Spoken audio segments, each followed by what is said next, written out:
welcome, welcome! Welcome! How are you guys? How are you? How are you guys?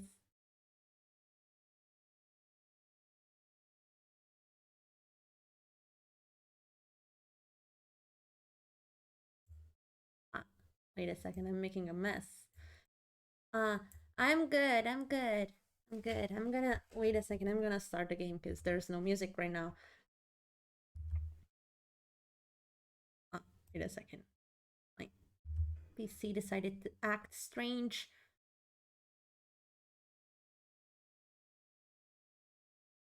Okay. Uh, let me go here. We're gonna start soon, guys.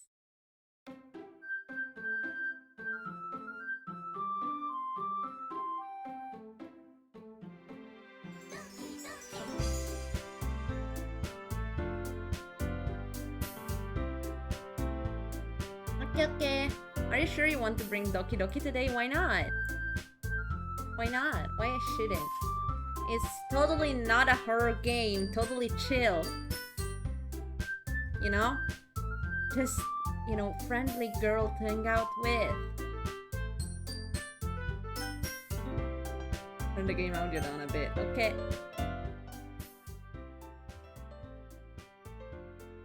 Like this should be okay. Maybe a bit too high still.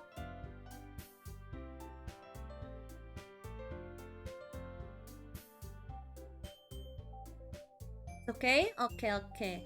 Yeah, guys. I of course know what Doki Doki is about. I know it. It was really popular back in the days, and I never played it because I was too scared.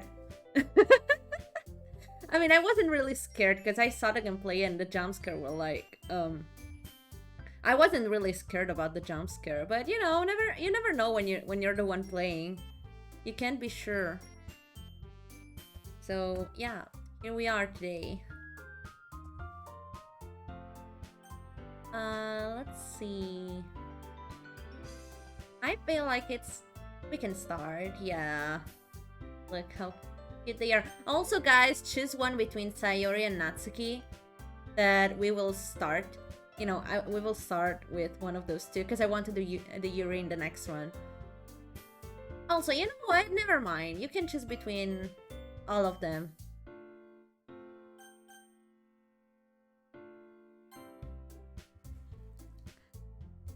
Yuki. Okay. Yeah, choose one of the girl we will start with. Okay, okay. Let me get ready. Hey! Who is that? Don't make me choose between Sayori and Natsuki.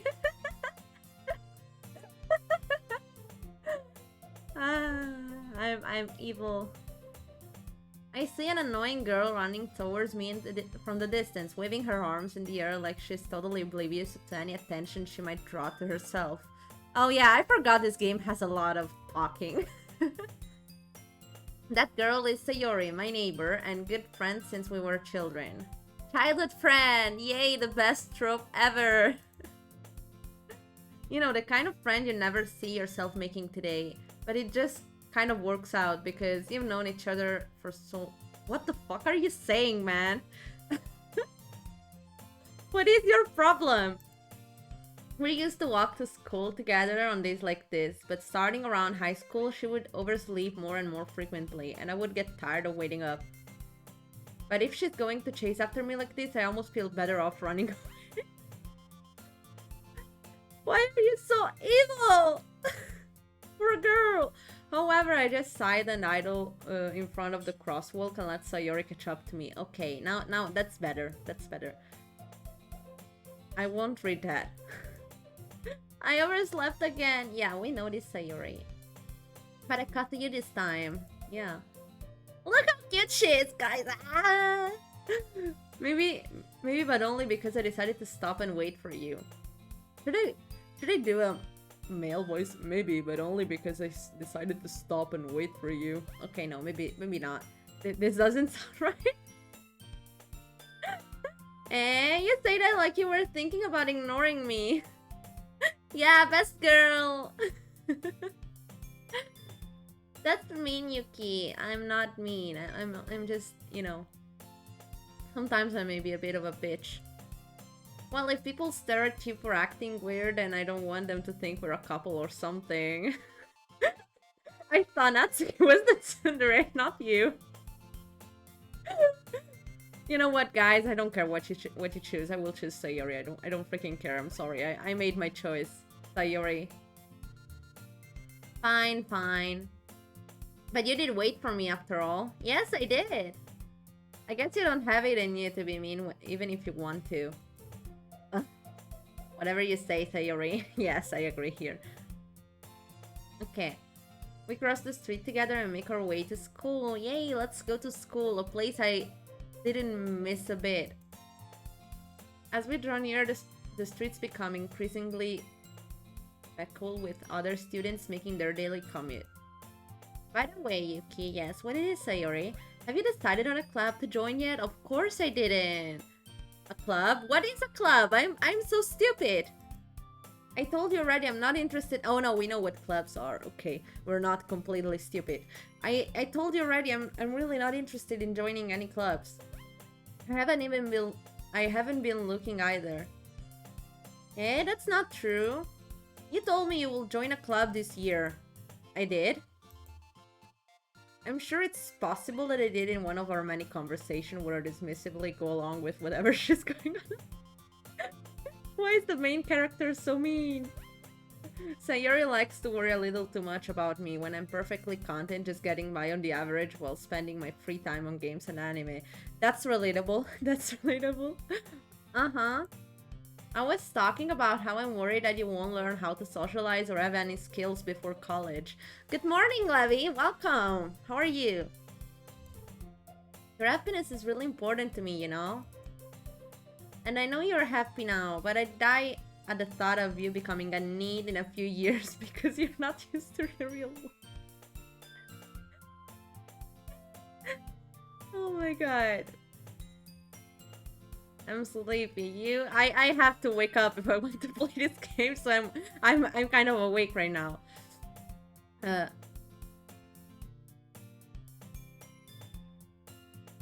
you happy? You trust me, right? Don't make me keep worrying about you. Alright, whatever you want, Sayori. I'll look at a few clubs if it makes you happy. No promises, though. Will you at least promise me you'll try a little? Maybe I will. Yeah, I guess I'll promise you that. Yay! Why do I let myself get lectured by such a carefree girl? More than that, Oh, thank you for the hug! More than that, I'm surprised I even let myself relent to her. I guess seeing her worry so much about me makes me want to ease her mind at least a little bit, even if she does exaggerate everything inside of her head. Wait a second, guys, because I noticed I'm a bit on the side. I'm gonna stay, like... still a little bit too much on the side. Like, this should be good. Yes. Okay, let's go. The school day is as ordinary as ever, and it's over before I know it. Oh! After I pack up my thing, I stare blankly at the wall looking for an ounce of motivation. What the fuck, clubs? Sayori want me to check out some clubs. I guess I have no choice but to start with the anime club. Of course. Hello! Sayori? Sayori must have come into the classroom while I was spacing out. I look around and realize that I'm the only one left in the classroom. I thought I'd catch you coming out of the classroom, but I saw you just sitting here and spacing out, so I came in. Honestly, you're even worse than me sometimes. I'm impressed. You don't need to wait up for me if it's going to make you late to your own club. Well, I thought you might need some encouragement, so I thought, you know... Oh, what? Well, that you could come to my club. Sayori. Yeah? There is no way I'm going to your club. Meanie! No, wait, I'm gonna read it good. Meanie! Sayori's... How do you read that? I don't know. Yeah, but she's in the literature club. Not that I was ever aware that she had any interest in literature. In fact, I'm 99% sure she only did it because she thought it would be fun to help start a new club. Since she was the first one to show interest after the one who proposed the club, she earned the title of Vice President? Whatever. That said, my interest in literature is guaranteed to be even less. Yeah, I'm going to the anime club. Come on, please. Why do you care so much anyway? Well, I kind of told the club yesterday we'll bring in a new member, and Natsuki made cupcakes and everything. Sayori. Seriously? Don't make promises you can't keep. I can't tell if Sayori is really that much of an airhead or if she's so cunning as to have planned all of this out. I let out a long sigh. Fine, I'll stop by for a cupcake, okay? Yes! Yes. What the fuck is this accent? Yes, let's go! And thus today marks the day I sold my soul for a cupcake. I dejectedly follow Sayori across the school and upstairs. Section of the school I rarely visit, being generally used for third-year classes and activities. Sayori, full of energy, swings open the classroom door. Everyone, the new member is here! I told you, don't call me a new member. Eh? I glance around the room. Welcome to the literature club. It's a pleasure. Oh wait, I have to do an Onesan voice here. Welcome to the literature club. It's a pleasure meeting you. Sayori always says nice things about you. Seriously, you brought a boy? Way to kill the atmosphere. Ah, Yuki, what a nice surprise. Welcome to the club. All words escape me in this situation. This club. It's full of incredibly cute girls. What are you looking at? If you want to say something, say it. Sorry. Natsuki. The girl with the sore attitude, whose name is apparently Natsuki, is one I don't recognize. Her small figure makes me think she's probably a first year. She's also the one who made cupcakes, according to Sayori. You can just ignore her when she gets moody. Sayori says that quietly into my ear, then turns back toward the other girls. Anyway, this is Natsuki, always full of energy. And this is Yuri, the smartest in the club. Don't say things like that. Yuri, who appears comparably more mature and timid, seems to have a hard time keeping up with people like Sayori and Natsuki. You just died from Yuki's acting. Why? Is it a good thing? Natsuki reminds me a bit of you. Stop! I mean, I consider myself, if I was in an anime, I will be the tsundere, like 100%, but still, stop! Well, it's nice to meet you both. Oh, wait. I got...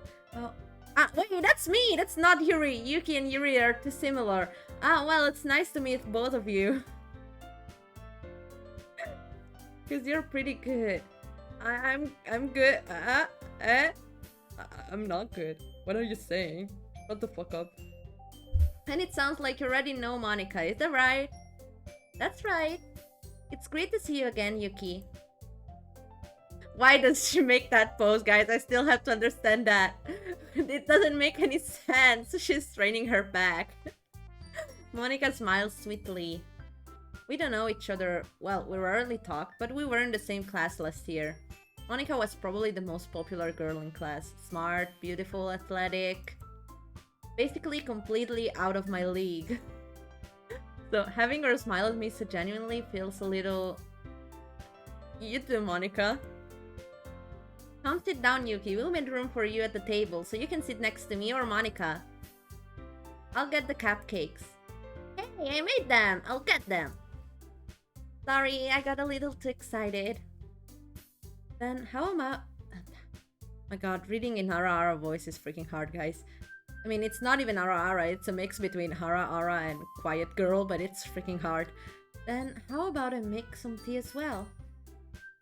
The girls have a few desks arranged to form a table. As I already mentioned, it's been widened so that there is no space next to Monica. Oh wait, why I can't read, guys? There is one space next to Monica and one space next to Sayori. Natsuki and Yuri walk over to the corner of the room where Natsuki grabs a wrap tray and Yuri opens the closed. Still feeling awkward, I take a seat next to Sayori. Natsuki proudly marches back to the table, tray in hand. Okay, are you ready? Ta-da! Okay, everyone is happy. I want a cupcake as well, please.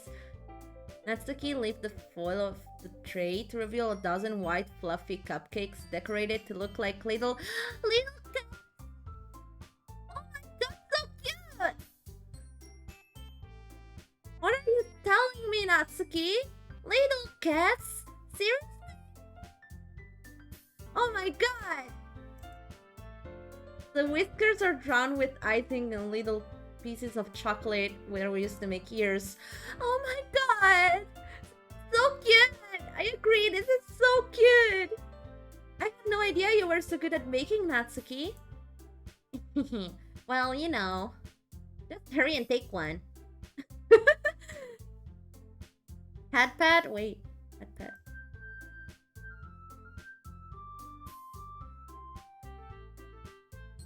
Yes, I still have to set it. I don't have time.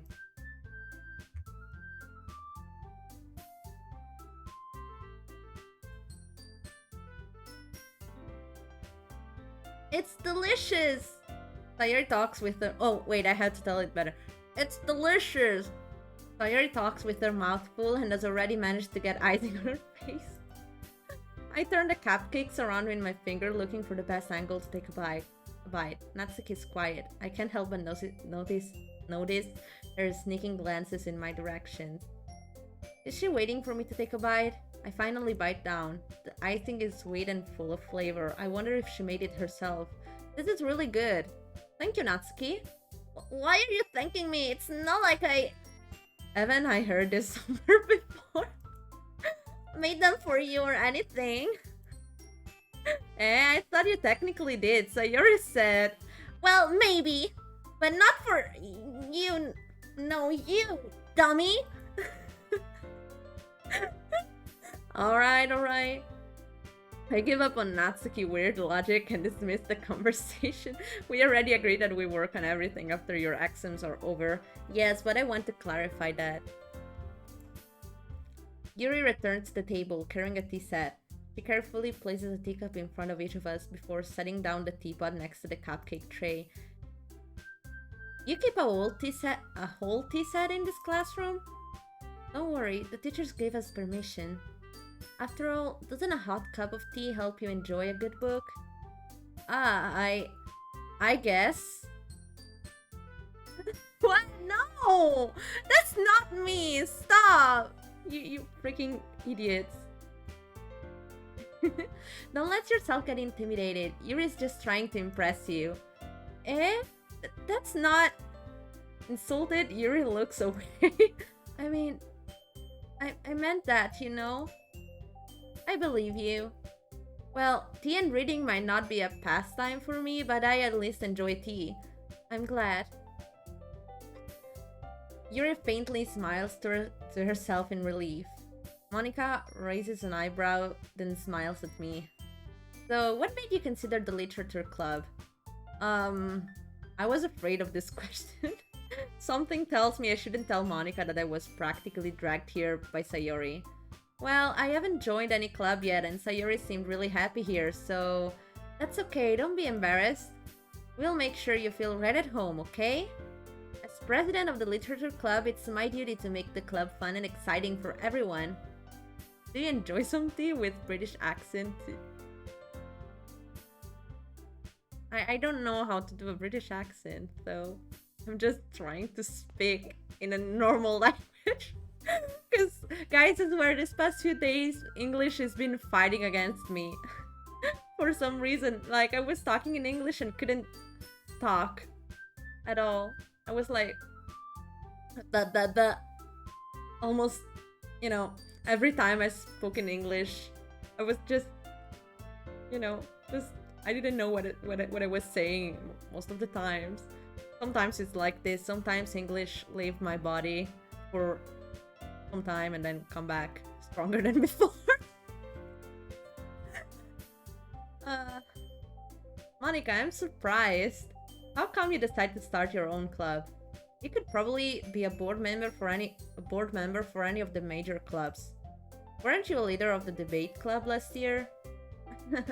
Well, to be honest, I can't stand all of the politics around the major clubs. It feels like nothing but arguing about the budget and publicity and how to prepare for events.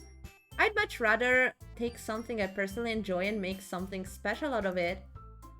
And if it encourages others to get into literature, then I'm fulfilling that dream. Monica really is a great leader. Yuri also nods in agreement. Then I'm surprised there aren't more people in the club yet. It must be hard to start a new club. You could put it that way. Not many people are very interested in putting out all the efforts to start something brand new, especially when it's something that doesn't grab your attention, like literature. You have to work hard to convince people that you're both fun and worthwhile. But it makes cool events like the festival that much more important. I'm confident that we can all really grow this club before we graduate. Right, everyone? Yeah! We'll do our best. You know it! Natsuki is the most fun to do because I imagine her with that squeaky voice. You know it! Everyone enthusiastically agrees. Such different girls all interested in the same goal. Monica must have worked really hard just to find these three. Maybe that's why they were all so delighted by the idea of a new member joining. So I still don't really know if I can keep up with their level of enthusiasm about literature. So Yuki, what kinds of things do you like to read? Well, considering how little I read this past few years, I don't really have a good way of answering that. Manga. I mutter quietly to myself, half joking. Natsuki head suddenly perks up. It looks like she went to say something, but she keeps quiet. Not much of a reader, I guess. Well, that can change. What am I saying? I spoke without thinking after seeing Yuri's sad smile. Anyway, what about you, Yuri? Well, let's see. Yuri traces the rim of her teacup with her finger. My favorites are usually novels that build deep and complex fantasy worlds. The level of creativity and craftsmanship behind them is amazing to me, and telling a good story in such a foreign world is equally impressive. Yuri goes on, clearly passionate about her reading. She seems so reserved and timid since the moment I walked in, but it's obvious by the way her eyes light up that she finds her comfort in the world of book, not people. But I like a lot of things. Stories with deep psychological elements usually immerse me as well. Isn't it amazing how a writer can so deliberately take advantage of your own lack of imagination to completely throw you for a loop? Anyway, I've been reading a lot of horror lately. Yeah, I remember correctly. I was like, wait, wasn't she into horror as well?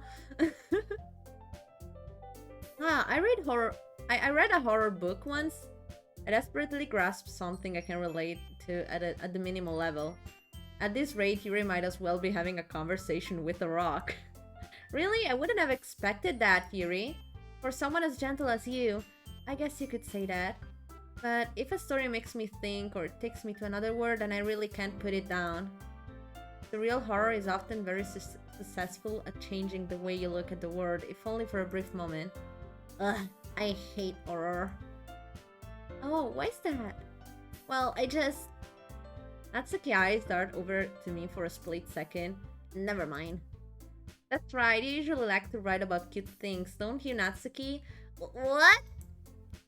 What gives you that idea? You left a piece of scrap paper behind last club meeting. It looked like you were working on a poem called Don't Say It Out Loud! And give that back! Fine, fine. Your cupcakes, your poems, everything you do is just as cute as you are.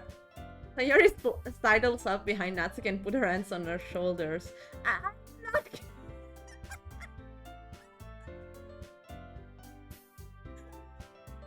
say anything, guys. I swear, don't say anything, okay? Don't say it. Don't do that. I'm cute. Natsuki, you write your own poems? Eh? Well, I guess sometimes. Why do you care? I think that's impressive. Why don't you share them sometime? No. Yuki, what? What is it? What do you want, huh? What? Huh? What? What? Her mic is still hilarious. Wait, I'm gonna lower the volume of the mic a bit, though.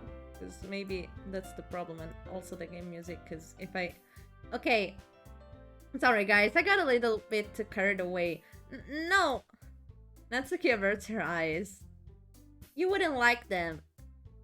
Not a very confident writer yet? I understand how Natsuki feels. Sharing the levels of writing takes more than just confidence. The truest form of writing is writing to oneself. You must be willing to open up to your readers, exposing your vulnerabilities and showing even the deepest reaches of your heart. Do you have writing experience too, Yuri? Maybe if you share some of your work, you can set an example and help Natsuki feel comfortable enough to share hers. I guess it's the same for Yuri. I wanted to read everyone's poems. We all sit in silence for a moment. Okay, I have an idea, everyone. Huh? Natsuki and Yuri looks quizzically at Monika. Let's all go home and write a poem of our own. Then next time we meet, we'll all share them with each other. That way, everyone is even. Yeah, let's do it. Plus, now that we have a new member, I think it will help us all get a little more comfortable with each other and strengthen our bond of the club. Isn't that right, Yuki? Monika smiles warmly at me once again. Hold on, there's still one problem. Eh? What's that? Now that we're back to the original topic of me joining the club, I bluntly came forth with what's been on my mind the entire time. I never said I would join this club. Sayori may have convinced me to stop by, but I never made any decisions. I still have other clubs to look at and, I lose my train of thought. All four girls stare back at me with dejected eyes. But... I'm sorry, I thought... Yuki... You all... I'm defenseless against these girls. How am I supposed to make a clear-headed decision when it's like this? That is, if writing poems is the price I need to pay in order to spend every day with these beautiful girls, right? Okay, I've decided then. I'll join the literature club. One by one. This is manipulation here, guys. One by one, the girls' eyes light up. Yes, I'm so happy! Sayori wraps her arms around me, jumping up and down. Hey! You really did scare me for a moment. If you really just came for the cupcakes, I will be super pissed. Then that makes it official. Wait, why did I swap Yuri's and Monika voice? What the fuck? Welcome to the literature club. Yes. Welcome to the club. Thanks, I guess. Okay, everyone. I think with that, we can officially end today's meeting on a good note. Everyone, remember tonight's assignment. Write a poem to bring to the next meeting so we can all share. Monika looks over at me once more. Yuki, I look forward to seeing how you express yourself. Yeah. Did I really impress the class star, Monika, with my writing skills? I really feel the anxiety welling up inside me.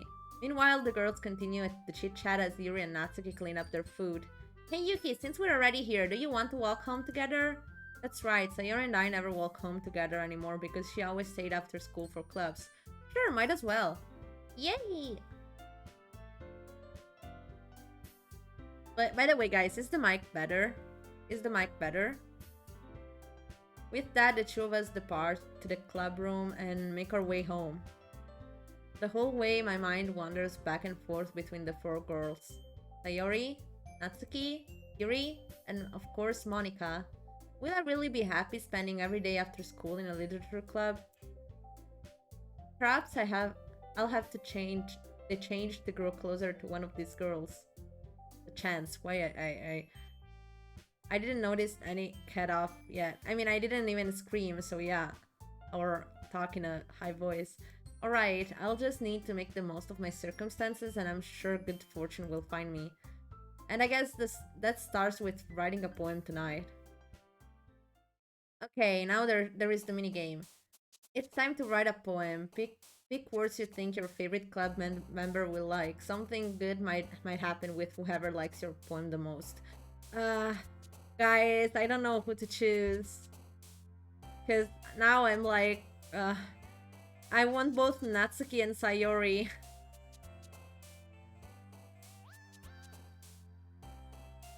Guys, what should I do? I can't choose between Natsuki and Sayori. But welcome to the stream, Pablo Zen.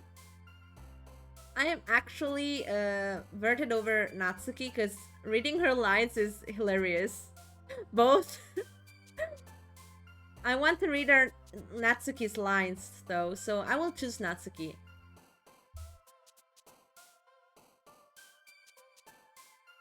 Oh, we can check it out one day, Levy, if you're willing to, because I have no freaking idea of what the fuck to do.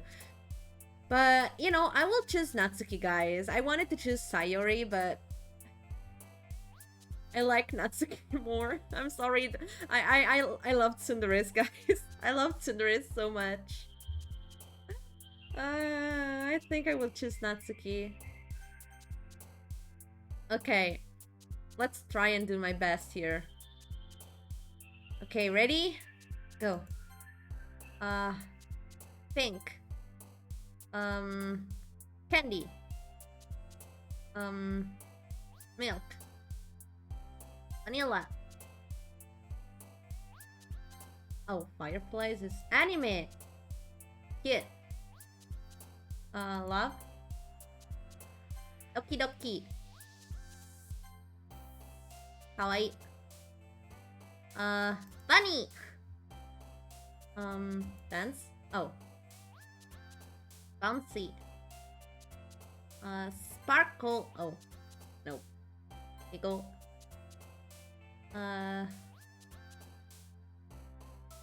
Kiss.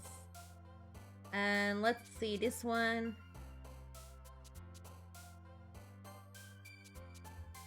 In fact, she's a puppy. Silly. Okay. Natsuki is like an angry chihuahua. Then if Natsuki is like an angry chihuahua, so am I. Sorry to break this to you. You're talking with an angry chihuahua then. You're just making your own personality. Shut the fuck up. That's not true. That's not true. That's not true, guys. I swear. Hi again, Yuki. Glad to see you didn't run away on us. Nah, don't worry. This might be a little strange for me, but I at least keep my word. Well, I'm back at the literature club. I was the last to come in, so everyone else is already hanging out. Thanks for keeping your promise, Yuki. I hope this isn't too overwhelming of a commitment for you. Making you dive headfirst into literature when you're not accustomed to it. Oh, come on, like he deserves any slack. Sayori told me you didn't even want to join any clubs this year. And last year too. I don't know if you plan to just come here and hang out or what. But if you don't take us seriously, then you won't see the end of it. Natsuki, you certainly have a big mouth for someone who keeps her manga collection in the club room. Natsuki finds herself stuck between saying Monica and manga. He didn't cut you off this time. Nice. Manga is literature! Swiftly defeated, Natsuki flops back into her seat. Don't worry, guys. Yuki always gives it his best as long as he's having fun. Since when am I a boy? He helped me with basic works without even me asking. Like cooking, cleaning my room. How dependable. Sayori, that's because your room is so messy, it's distracting. And you almost set your house on fire. Is that so? You two are really good friends, aren't you? I might be a little jealous. How come? You and Yuki can become good friends too. Um, Sayori. Hmm? As usual, Sayori seems oblivious to the weird situation that she put me into. Uh-oh. Yuri even brought you something today, you know? Wait, Sayori. Huh? Me? Not really. Don't be shy. It's really nothing. What is it? Never mind. Sayori made it sound like a big deal when it's really not. What do I do? Eh? I'm sorry, Yuki, I wasn't thinking. I guess that means it's up to me to rescue the situation. Hey, don't worry about it. First of all, I wasn't expecting anything in the first place. So any nice gesture from you is a pleasant surprise. You'll make me happy no matter what. Is that so? Yeah, I won't make it a big deal if you don't want it to be. Alright. Well, here. Yuri reaches into her bag and pulls out a book. I didn't want you to feel left out. So I picked out a book that I thought you might enjoy. It's a short read, so it should keep your attention, even if you don't usually read. And we could, you know, discuss it if you wanted. This is... How is this girl accidentally being so cute? She even picked out a book she thinks I like despite me not reading much. Yuri, thank you. I'll definitely read this. I enthusiastically take the book. Phew. Well, you can read it at your own pace. I look forward to hearing what you think. Now that everyone's settled in, I expect Monica to kick off some scheduled activities for the club. But that doesn't seem to be the case. Sayori and Monica are having a cheery conversation in the corner. Yuri's face is already buried in a book. I can't help but notice her intense expression, like she's waiting for this chance. Meanwhile, Natsuki is rummaging around in the closet. Now let's go to Natsuki. Ugh. I hear Natsuki utter an exasperated sigh from within the closet. Sigh from within the closet, okay. She seems to be annoyed by something. I approach her in case she needs a hand. You looking for something in there? Freaking Monica. She never puts my stuff back in the right spot. What's the point in keeping your collection organized if someone else is just gonna mess it up? Natsuki slides a bunch of stacked books and boxes across the shelf. Manga. You read manga, right? Sometimes. Manga is one of those things where you can't admit you're really into it unless you figure out where the other person stands.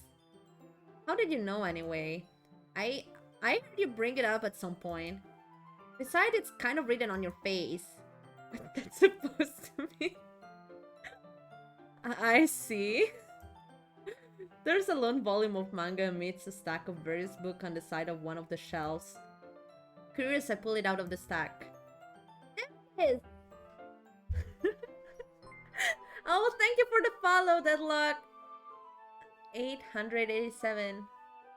Thank you for the follow! Natsuki snatches it out of my hand. She then turns... Hi, welcome! She then turns to a box of manga and slips the volume right into the middle of the rest. Ah, much better. Seeing a box set with one book missing is probably the most irritating sight in the world. I know that feel. I get a closer look at the box set she's admiring. Parfait Girls? It's a series I've never heard. Oh wait, it's not Natsuki speaking. It's a series I've never heard of in my life. That probably means it's either way out of my demographic or it's simply terrible. If you're gonna judge, you can go do it through the glass on that door. She points to the classroom door. Hey, I wasn't judging anything. I didn't even say anything. It was the tone of your voice. But I'll tell you one thing, Yuki. Consider this lesson straight from the literature club. Don't judge a book by its cover. In fact, Natsuki pulls out the first volume of Parfait Girl from the box. I'm gonna show you exactly why. She shows the book right into my hands. Uh, I stare at the cover. It features four girls in colorful attire striking animated feminine poses. It's exceedingly moe. Mao Sojo! Yay! Don't just stand there. Ah! Natsuki grabs my hand and pulls me out of the closet. She then takes a seat against the wall beneath the window sills. She pats on the ground next to her, signaling me to sit there. Wouldn't chairs be more comfortable? I take my seat. Chairs wouldn't work. We can't read the same time like that. Eh? Why is that? I guess it's easier to be close together like this. Uh, don't just say that! You'll make me feel weird about it! Natsuki crosses her arm and scooches an inch away from me. Sorry. I didn't exactly expect to be sitting this close to her, either. Not that I can say it's a particularly bad thing. I open the book. It's only a few seconds before Natsuki once again inches closer, reclaiming the additional space while she hopes I won't notice. I can feel her peering over my shoulder, much more eager to begin reading than I am. Wow, how long has it been since I read the beginning? Hmm? You don't go back and flip through the older volumes every now and then? Not really. Maybe sometimes after I've already finished the series. Hey, are you paying attention? I am, but nothing really happened yet, so I can talk at the same time. It looks like it's about a bunch of friends in high school. Typical slice of life fare. I kind of grew out of this since it's rare for the writing to be entertaining enough to make up for the lack of plot. Hey, don't insult slice of lives like that. They're beautiful, okay? They're beautiful. Like Chunibyo, it's the best slice of life ever. So, what should I expect from this? Is there going to be a plot? Well, obviously. You think I would enjoy something that didn't have a plot? I mean, well, I guess I know what you're saying. A lot of the beginning is about simple things. Like, there's a really fun chapter where they're obsessed with a guy at the ice cream shop. But that just helps you get to know the characters. And besides, it's still entertaining. But later on, there's all kind of drama. Like when they get into all their backstories and when some of the romance starts to happen. That's really what makes it so good. There's so many touching parts. Ah, is that so? It sounds like you really know what you're talking about. Maybe I underestimated you. Wait, that wasn't the right one. Okay. Hey, wait! What's that supposed to mean? What? Natsuki gives me a little shove. I just meant that I haven't yet seen you at your full power. Huh, good save. Ah, this chapter seems like it's about baking. This is just a guess, but is there a lot of baking in this manga? Well, Natsuki pauses for a moment as if she doesn't want to admit something. Yeah. Why does that matter? It doesn't, I was just curious. Since you enjoy baking too, right? That's just a coincidence. I just happened to get into baking around the same time I got this manga. Like I would ever get into anything because it's in a manga. Yes, whatever you say, Natsuki. I feel bad for anyone that that impressionable. Definitely not a coincidence. I guess that explains Natsuki's interest in baking. Still, of all the hobbies to pick up from a manga, that's definitely one of the better ones. Not to mention she's really good at it, so who am I to judge? Oh, look how cute she is! Oh my god, guys! So cute. Read on for a few more minutes. I've finished a couple chapters at this point. Are you sure this isn't boring for you? It's not! Even though you're just watching me... Oh wait, it's not Natsuki. Even though you're just watching me read? Well... What the fuck did Twitch recommend section... I'm playing Doki Doki. Hello, welcome. I'm fine with that. If you say so. I guess it's fun sharing something you like with someone else. I always get excited when I convince any of my friends to pick up a series I enjoy. You know what I mean? Huh? Hmm? You don't? Uh, uh... Why is Twitch tormenting me? I don't know. That's not... Well, I wouldn't really know. What do you mean? Don't you share your manga with your friends? Could you not rub it in? Jeez. Sorry. Huh. Like I could ever get my friends to read this. They just think... They just think manga is for kids. I can't even bring it up without them being all like, "Eh, you still haven't grown out of that yet?" Makes me want to punch them in the face. I know those kind of people. Honestly, it takes a lot of effort to find friends who don't judge much. Who don't judge, much less friends who are also into it. Yes, Natsuki. Why you keep saying that? What is your problem? Why are you saying that? No, that's not me. Why? Stop. Why? I'm already kind of a loser, so I guess I gravitated toward the other losers over time. But it's probably harder for someone like you. Huh? Yeah, that's pretty accurate. Wait, which part? I mean, I feel like I can't even keep it in my own room. I don't even know what my dad would do if he found this. At least it's safe here in the club room. That Monica was kind of a jerk about it. Ugh. I just can't win, can I? Well, it paid off in the end, didn't it? I mean, here I am reading it. Well, it's not like that solves any of my problems. Maybe. But at least you're enjoying yourself, right? Uh... Uh... So? Jeez, that's enough.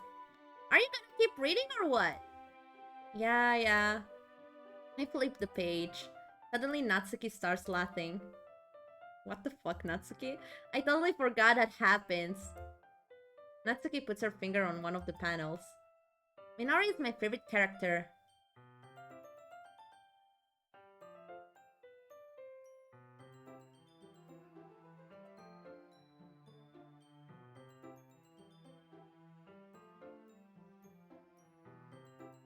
Well, it's not really a dating sim. Technically, it started as a dating sim, but it's not really a dating sim. But yeah.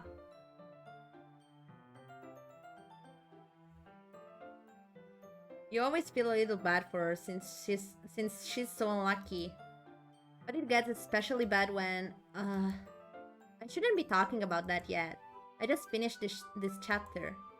Wait, just finished this chapter. Natsuki's voice sparkles with excitement. It's a stark contrast to her usual bossy tone. But if she's not used to sharing her favorite manga with her friends, I can understand why. It's hard to express in words the feeling you get when connecting with someone like that. And being able to provide that to Natsuki, for whom it's a rare experience, the thought makes me smile a little to myself. Okay, everyone. Huh? Are you ready with today's poem? Oh, come on. Could your timing be any worse? Sorry. I just need to make sure we have enough time. You do look pretty cozy over there. Eh? Ah! What was that? Natsuki suddenly notices how close she's gotten to me. She hastily sides herself a good 12 inches away from me. Alright. Guess I'll stop here for now. I close the book and hand it towards Natsuki. You're just giving it back? Don't you want to know what happens? Ah, yeah, but... Monica just said... Don't be dumb. Just take it home with you. Huh? Is that really alright? I say that mostly because I really didn't plan on using my spare time to read this. Well, of course! It would take forever to finish if you didn't take it home. Just finish that one before tomorrow so we can start the next one. And if it gets banned, I'll kill you. By tomorrow? She's pretty bossy, yeah. I only get part way through the volume so far. I might fall behind on some shows if I try get through this. But I suppose that's a necessary sacrifice in exchange for seeing Natsuki's enthusiastic face. Or am I more scared of what will happen if I don't finish it? Maybe that's the case.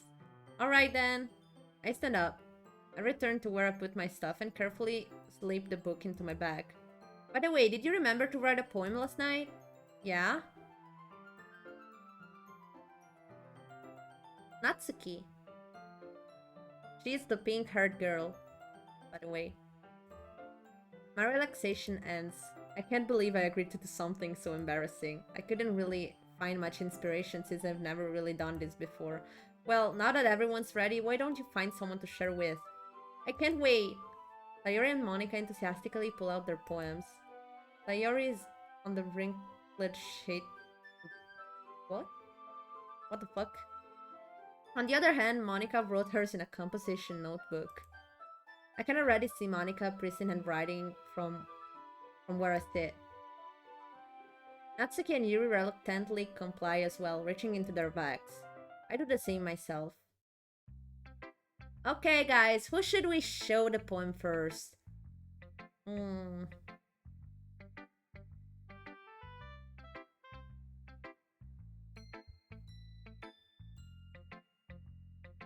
Natsuki first?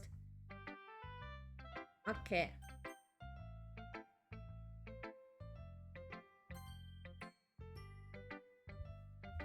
I told Natsuki I was interested in her poems yesterday. It's probably only fair if I share mine with her first. Okay, let's go. Okay, well, let's start with the things I don't like. First of all, Natsuki rereads my poem. Never mind, I don't feel like giving you my opinion. Then what's the point of sharing in the first place? I wrote this when I could have been doing other things. In fact, remember how I said I wanted to read your poems? That's what I had in mind when writing this. I want to help you feel comfortable enough to share yours. Like Monica said, well, I would be more comfortable sharing my poem if yours was really bad. You were supposed to show me some dumb poem and make me go, huh, well, it's not that great, but let me show you what real literature looks like. And you went and ruined it. I hope you're happy. So in other words, you're saying you liked it? Natsuki's retort gets caught in her throat. You're so... You don't understand anything, do you? I already told you that. You don't have to announcing it to the world like you're all self-important. Pretty sure you never actually said that. I say that mostly to myself.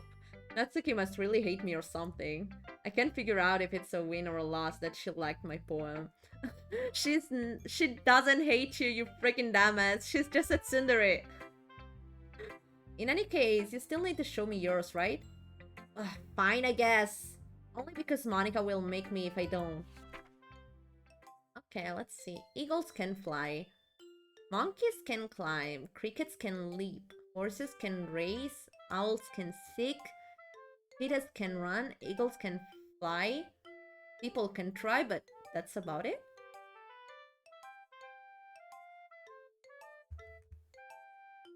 That's it.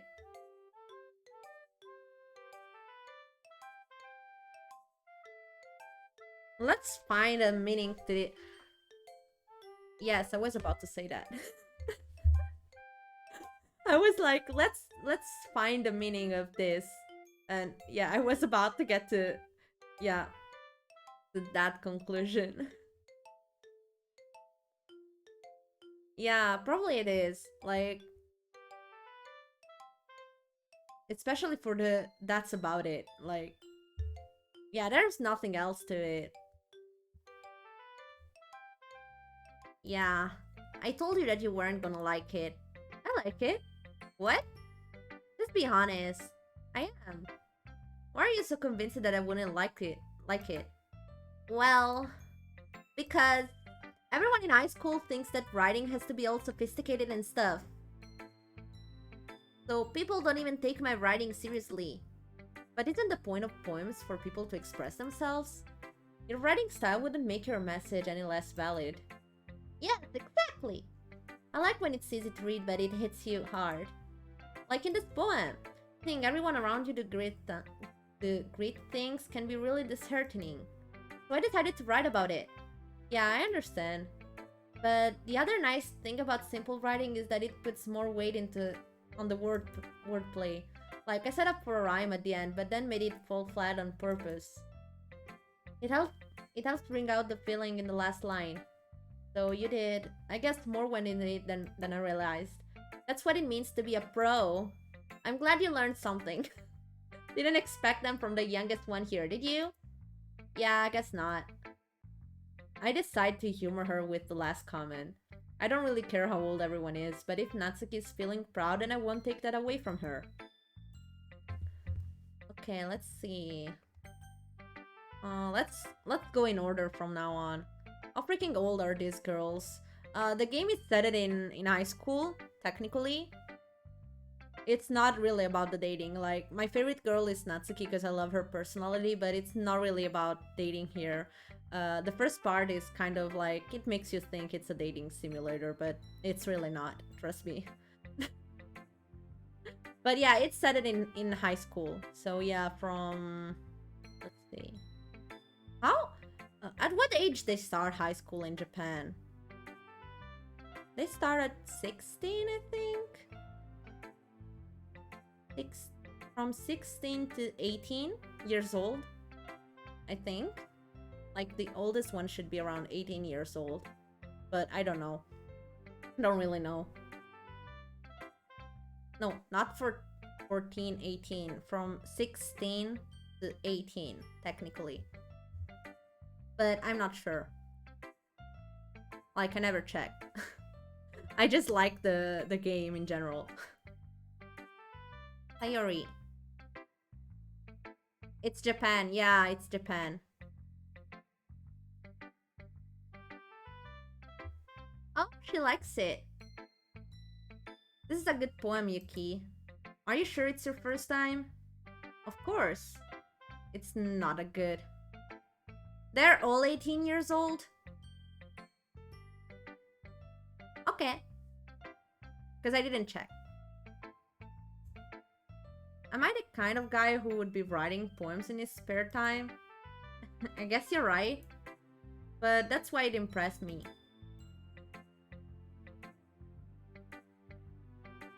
Well, to be honest, I was afraid that you wouldn't do it seriously. Or that you wouldn't write one at all. I'm really happy just that you wrote one. It just reminds me of how you're really a part of the club now. Not to mention the fact that I'm standing in front of you in the club room. Well, of course. I'm not really into it yet, but that doesn't mean I'll break my promise. See? It's like I said before, Yuki. Deep down, you're not selfish at all, you know? Trying new things like this for other people. That's something that only really good people do. Thanks, Sayori. I'm not sure if Sayori sees the full picture of my motive here. Hello, welcome! Welcome! Then again, I can't deny that she's part of the reason I joined. Knowing how much this means to her and all. She's actually like the best girl in the game. I prefer Natsuki because I feel like our personalities are more similar, but Sayori is actually like the best girl. I really love her. But I decided to go with Natsuki. Also because I like reading Natsuki's line more than Sayori. Like I like the you know, Sayori's voice. Sayori! Here, Sayori. And I'm gonna make sure you have lots of fun here, okay? That will be my way of thanking you. Alright, I'm going to hold you to that then. Yay!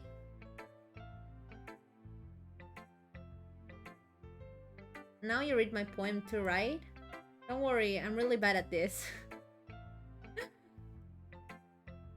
Well, we'll see about that. Dear Sunshine. Scratch? Okay.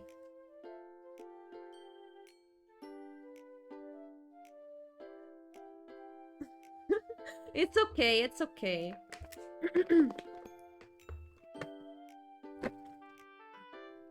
I just noticed dehydrate. I drank on my own because Nice avatar, if I may say. Oh, thank you! Thank you very much. Dear sunshine, the way you glow through my blinds in the morning, it makes me feel like you missed me, kissing my forehead to help me out of bed, making me rub the sleepy from my eyes. Are you asking me to come out and play? Are you trusting me to wish away a rainy day? I look about. The sky is blue. It's a secret, but I trust you too. Wait, what the fuck? If it wasn't for you, I could sleep forever, but I'm not mad. I want breakfast. This hits hard. Trust me, I can't I want breakfast. Yeah, I can't explain it now. But this one hits really hard. This one hits really hard. Oh my god. The meaning is breakfast. No, the meaning is really deep, but I can't explain that because it's spoiler. Sayori. Yeah, this whole game hit hard. Yeah. This is just a guess, but did you wait until this morning to write this? No spoiler for those in blinds. Exactly. I want to avoid all the spoilers. No? Just a little bit. You can't answer just a little bit to a yes or no question. I forgot to do it last night. Well, at least that makes me feel a little better about myself. Don't be mean! Perfect. Good job. I must resist the simp, but Sayori is so fucking cute. Yeah, she's like really cute. I wanted to cosplay her when I was like when this game first came out, but then I didn't because the skirt is really short and my mom was against that since I was like 15 years old when it came out. When it came out? What the fuck? When it came out. I was like 15 years old, and so, you know, my mom was like, oh no, that skirt is too short. I won't buy you this cosplay. And I was like, oh, why, mom? I want to dress as Sayori. Why are you so mean? So, yeah. No. I said... No. Let me shut up. No, don't expose me. I still tried my best. Yeah. I didn't mean to say that it was a bad poem. It came out nice, or how should I put it? It sounds just like you. It's still cut off, yeah. That's because I started screaming. Let me know when I can hit the follow button so that it doesn't play alert sound, if any. You can play it, don't worry, it's not really a really loud sound. I just left the standard one, so don't worry about that. Really? Yeah. Especially the last line. I made eggs and toast. Even though you were late to school, it's bad to skip breakfast. Also, thank you for the follow! Thank you! I will call you Jackie because the whole name is too long. Thank you, Jackie! I get all cranky. Well, I guess there's no point in arguing. Anyway, thanks for showing me. This was so much fun. Monika's the best. Yeah. But next time I won't forget. And I'm gonna write the best poem ever. I prefer Jackie. Jackie! Perfect, Jackie! And I'm gonna write the best poem ever. Well, I guess I look forward to it. Okay, let's see now. Yuri? Yuri!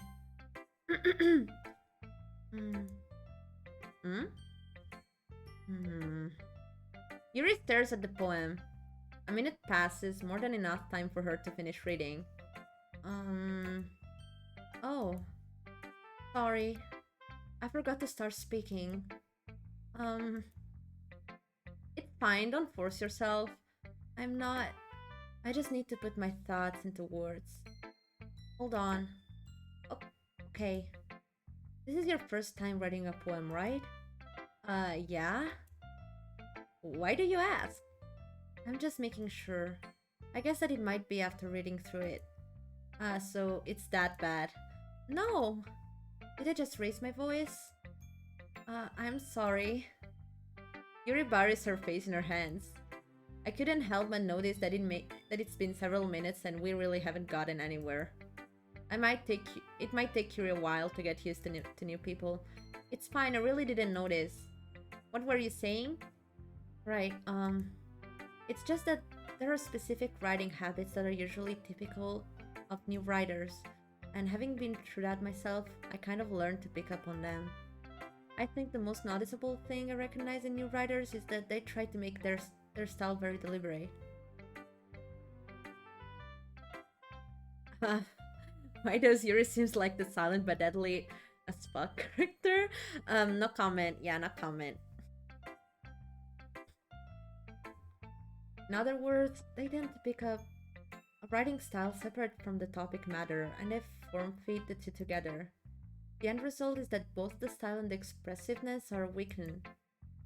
Once Yuri finds her train of thought, it's as if her demeanor totally changes.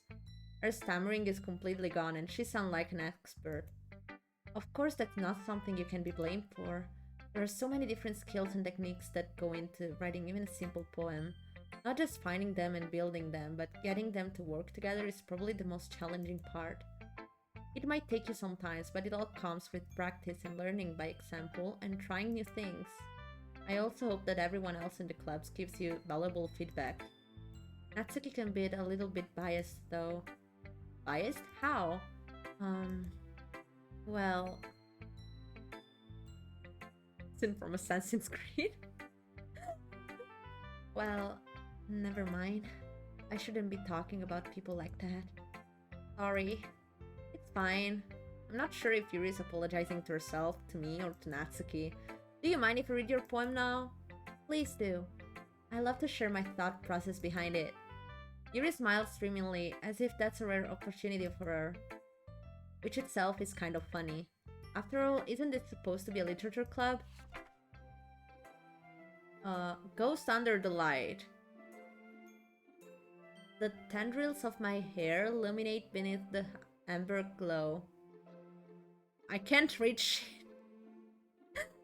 I can't read shit, guys. This is so hard to read. The bad thing, it might be this one.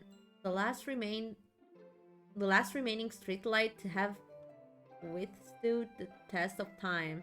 The last yet to be replaced by the thickening blue-green. What letter is that? Hue of the future? She's talking about you. No, she's not. I'm not this sophisticated. The last yet to be replaced by the sickening blue-green hue of the future. Okay. I bathe calm, breathing air of the present, but living in the past. The light flickers. I flicker back.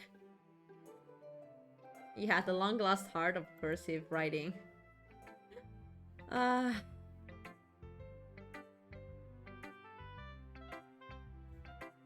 sorry, I have such a terrible handwriting. Yes, you have. I'm sorry, Yuri, but I have to agree with you in this one. You have a terrible handwriting. What? I wasn't thinking that at all. But it took you a long time to read. Well, I just don't read script very often.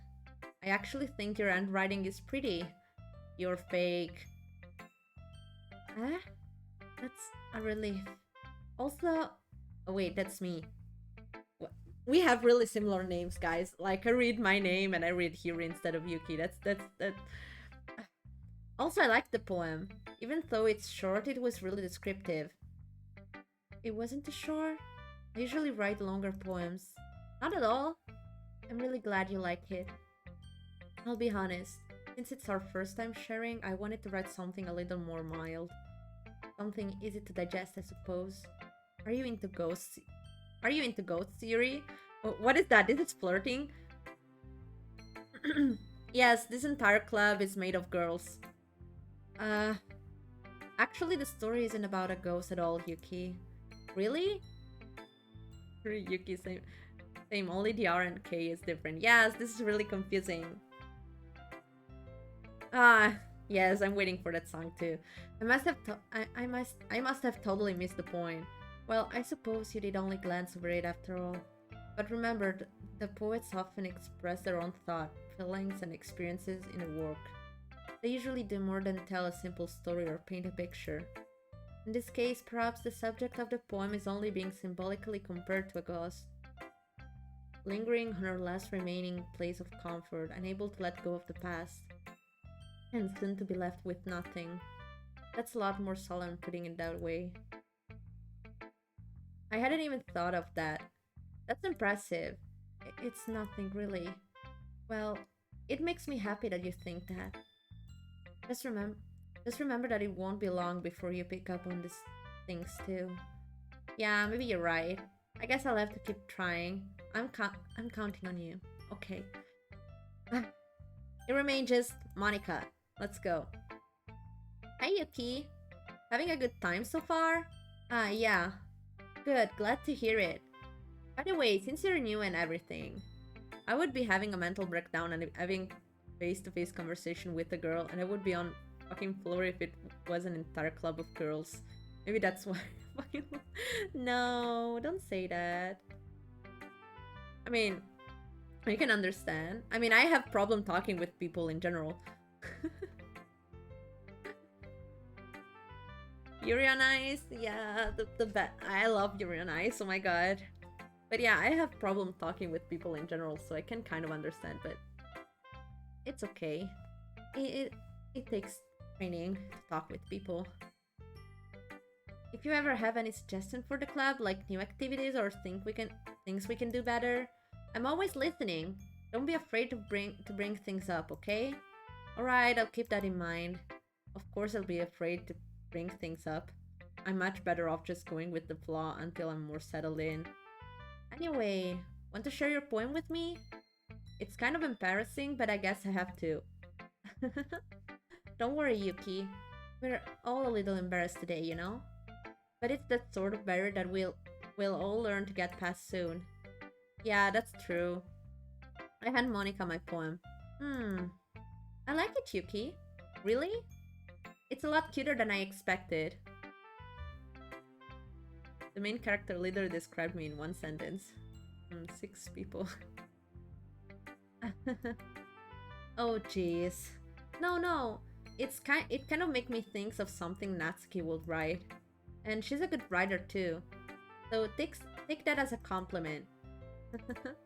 If you say so. Oh my god. Thank you. Thank you for the gifted subs. Oh my god. Thank you very much.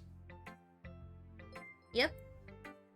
By any chance, have you read anything by Shel Silverstein? Who the fuck is that? Eh? Maybe a long time ago. He's famous for telling all kind of stories in just few simple words. His poems can be funny, endearing, or even sad, and sometimes they're only a few lines long. They might even feel like they're written for kids, but if you think about them, they can express views of the world that would apply to anybody. I see. So you're saying that Natsuki is kind of like that? Sort of. Maybe she's not an expert, but you probably won't find much filler in her poems. They might be easy to write, but they're super challenging to get the meaning through. So I can see why it would be your kind of poem to explore.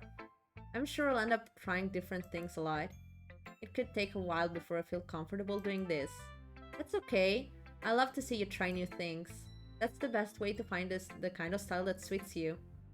Everyone else might be a little bit biased toward their own kind of styles. But I'll always help you find what suits you the most. So don't force yourself to write the way everyone else wants you. Oh my god, Monica, can we take to the point? It's not like you have to worry about impressing them or anything. Yeah, really funny. Yes, please. You sound pretty confident for someone who claims not be very good. Well, that's because I have to sound confident. That doesn't mean I always feel that way, you know? I see. Well, let's read it then. Hole in wall. It couldn't have been me. See the direction the spickle protrudes? A noisy neighbor, an angry boyfriend, I'll never know. I wasn't home. I peer inside for a clue. No, I can't see. I reel blind, like a film left out in the sun. Where is it? But it's too late. My readiness, already scorched with a permanent copy of the meaningless image. It's just a little hole. It wasn't too bright. It was too deep, stretching forever into everything, a hole of infinite choices. I realized now that I wasn't looking in, I was looking out. and he on the other side was looking in. Monica speaking through. Just because I'm acting like a normal person doesn't mean I am a normal person. Yeah, exactly. So what do you think? It's very freeform, if that's what you call it. Sorry, I'm not really the right person to ask for feedback. Not creepy at all. I mean, the poem itself is not creepy if you don't know everything else about the game. That kind of style has gotten pretty popular nowadays. That is, a lot of poems have been putting emphasis on the timing between words and lines. When performed out loud, it can be really powerful. What was the inspiration behind this one? Well, I'm not sure if I know how to put it. I guess you could say that I had some kind of epiphany recently. It's been influencing my poems a bit. I know basically nothing, so not creepy for me. Exactly. An epiphany? Yes, something like that. I'm kind of nervous to talk about deep stuff like that because it's kind of coming on strongly. Maybe after everyone is better friends with each other. Anyway, here's Monica writing tip of the day. Sometimes when you're writing a poem or a story, your brain gets too fixated on a specific point. If you try so hard to make it perfect, then you'll never make any progress. Just force yourself to get something down on the paper and hit it out later. Another way to think about it, oh my god. About it is this. If you keep your pen in the same spot for too long, you'll just get a big dark puddle of ink. So just move your hand and go with the flow. That's my advice for today. Thanks for listening. Okay. Phew. I guess that's everyone. I glance around the room. That was a little more stressful than I anticipated. It's as if everyone is judging me for my mediocre writing abilities. Oh no. Even if they're just being nice, there's no way my poems can stand up to theirs. This is a literature club after all. I sighed. I guess that's what I ended up getting myself into. Across the room, Sayori and Monica are happily chatting. My eyes led on Yuri and Natsuki. They gingerly exchange sheets of paper, sharing their respective poems. As they read in tandem, I watch each of their expression change. Natsuki's eyebrow furrowed in frustration. Meanwhile, Yuri smiles sadly. What's with this language? Huh? Did you say something? Oh, it's nothing. Natsuki dismissively returned the poem to the desk with one hand. I guess you could say it's fancy. Ah, thanks. Yours is cute. Cute? Did you completely miss the symbolism or something? It's clearly about the feeling of giving up. How can that be cute? I know that. I just meant the language, I guess. I was trying to say something nice. Huh? You mean you have to try that hard to come up with something nice to say? Thanks, but it really didn't come out nice at all. Well, I do have a couple suggestions. If I was looking for suggestions, I would have asked someone who actually liked it. Which people did, by the way. Sayori liked it, and Yuki did too. So based on that, I'll gladly give you some suggestions of my own. First of all, excuse me. I appreciate the offer, but I've spent a long time establishing my writing style. I don't expect it to change anytime soon, unless, of course, I come across something particularly inspiring. Malfoy to the younger voice? No! Which I haven't yet. And Yuki liked my poem too, you know. He even told me he was impressed by it. Natsuki suddenly stands up. Huh? I didn't realize you were so invested in trying to impress our new member, Yuki. That's not what I... You're just... Yuri stands up as well. Maybe you're just jealous that Yuki appreciates my advice more than he appreciated yours. Huh? And how do you know he didn't appreciate my advice more? Are you that full of yourself? No. If I was full of myself, I would deliberately... Wait a second, guys. I have to drink. I'm talking so much.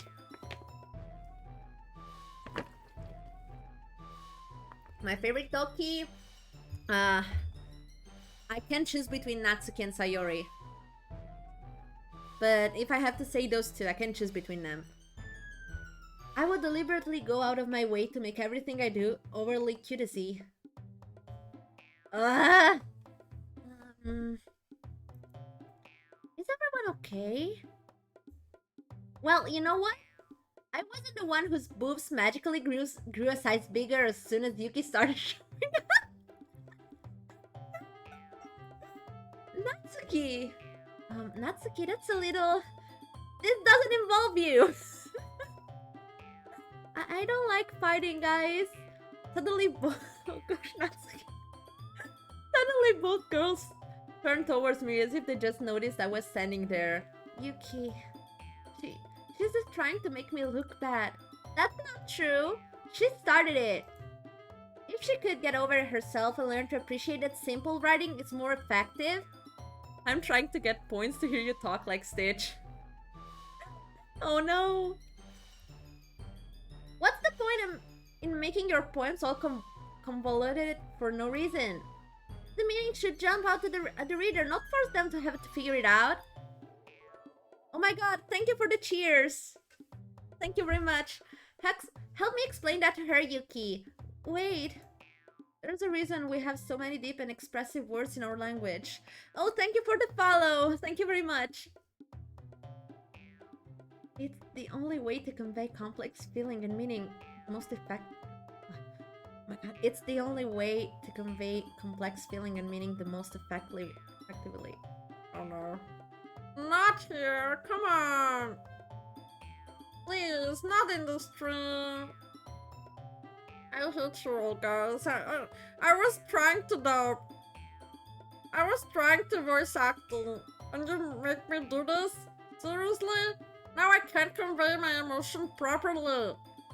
Oh my god. 3 minutes. I will wait 3 minutes. That's 6 minutes of Stitch. No, if you... It's 3 minutes of Stitch. You can't, you know... If you read it more than once, they won't like... You know... Please. I have to pull a cooldown on that. I swear. I will wait 3 minutes without going on with the story, because... You know, it's important for me to... We double redeem. Double redeem? It's not 6 minutes. It wasn't finished. No! 6 minutes? Okay. Then I will wait 6 minutes like this, because I want to voice act, guys. You know? I was training hard here. I was training hard to voice act. I wanted to voice act, you know? This is actually good, because this way you make my stream go on for a bit more. You know? Because we are halfway through the end. I mean, the end of, you know, the part I want to reach. So yeah. Oh my god. I swear. I should disable this talk in Stitch voice during this stream. I swear. Don't make us take away your soup. Why my soup? I don't care about soup. Okay, now I have time to figure out how to calm down the girls. It's really much easier than it seems. I swear. Oh my god. Why is talking like that so exhausting to me? I also need to go to the bathroom. I will finish talking in Stitch voice, then go to the bathroom, guys. Just know that. That's what you wanted. That's what you asked for. You know? Making me talk like that? That's what you asked for. Got it? Got it, guys? So yeah. Got it. Perfect. Perfect. Also, next round... Oh my god. I swear. Okay, I know how all I need is nuclear launch codes, then I turn this anime game into a Fallout game. Oh, don't worry. Thanks for being a team player. I hate you guys. I hate you so much. I hate you so freaking much, I swear. Okay, the first 3 minutes passed by. Now the other 3 minutes. I have 3 more minutes to talk like this. You know? That's it. 3 more minutes. I can do this. I can do this. Oh my god. Also, guys, you don't know, but talking in Stitch voice is really painful. It's freaking painful to my throat. Keep it going, folks. No, please. Please, no. Seriously, I'm gonna disable it. If you keep going, I'm gonna disable the Stitch voice. You know, guys? Okay, perfect. Please. No, like, joking aside, it's really... Talking in Stitch voice for a long period of time can be really painful for my throat. You know, especially since I already talked a lot. It can be really hard to keep it out, to keep it going. I swear. It can be.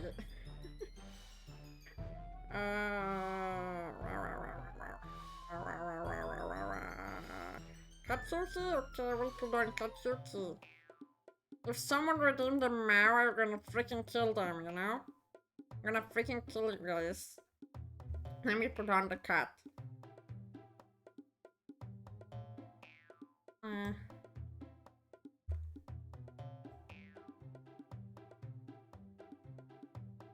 Okay.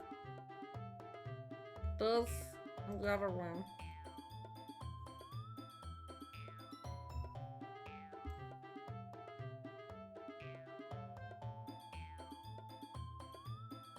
Okay, here we are. Cat time! Cat time! Where is Doki Doki? Doki Doki! Okay, I can... Okay, I can talk normally again. Nice. No, I must burn the furries. This is not furries. Cat girls are not furries. To be a furry, you need to, you know, be 90% animals at least. You know, so I'm not a furry because I just have cat ears. I'm just gonna yawn sometimes. Yawn. Yawn. Okay, it's the only way to convey complex feelings and meaning the most effectively. Avoiding them is not only unnecessarily limiting yourself, it's also waste. No, don't burn cat ears. You're burning myself if you burn cat ears. You understand that, right, Yuki?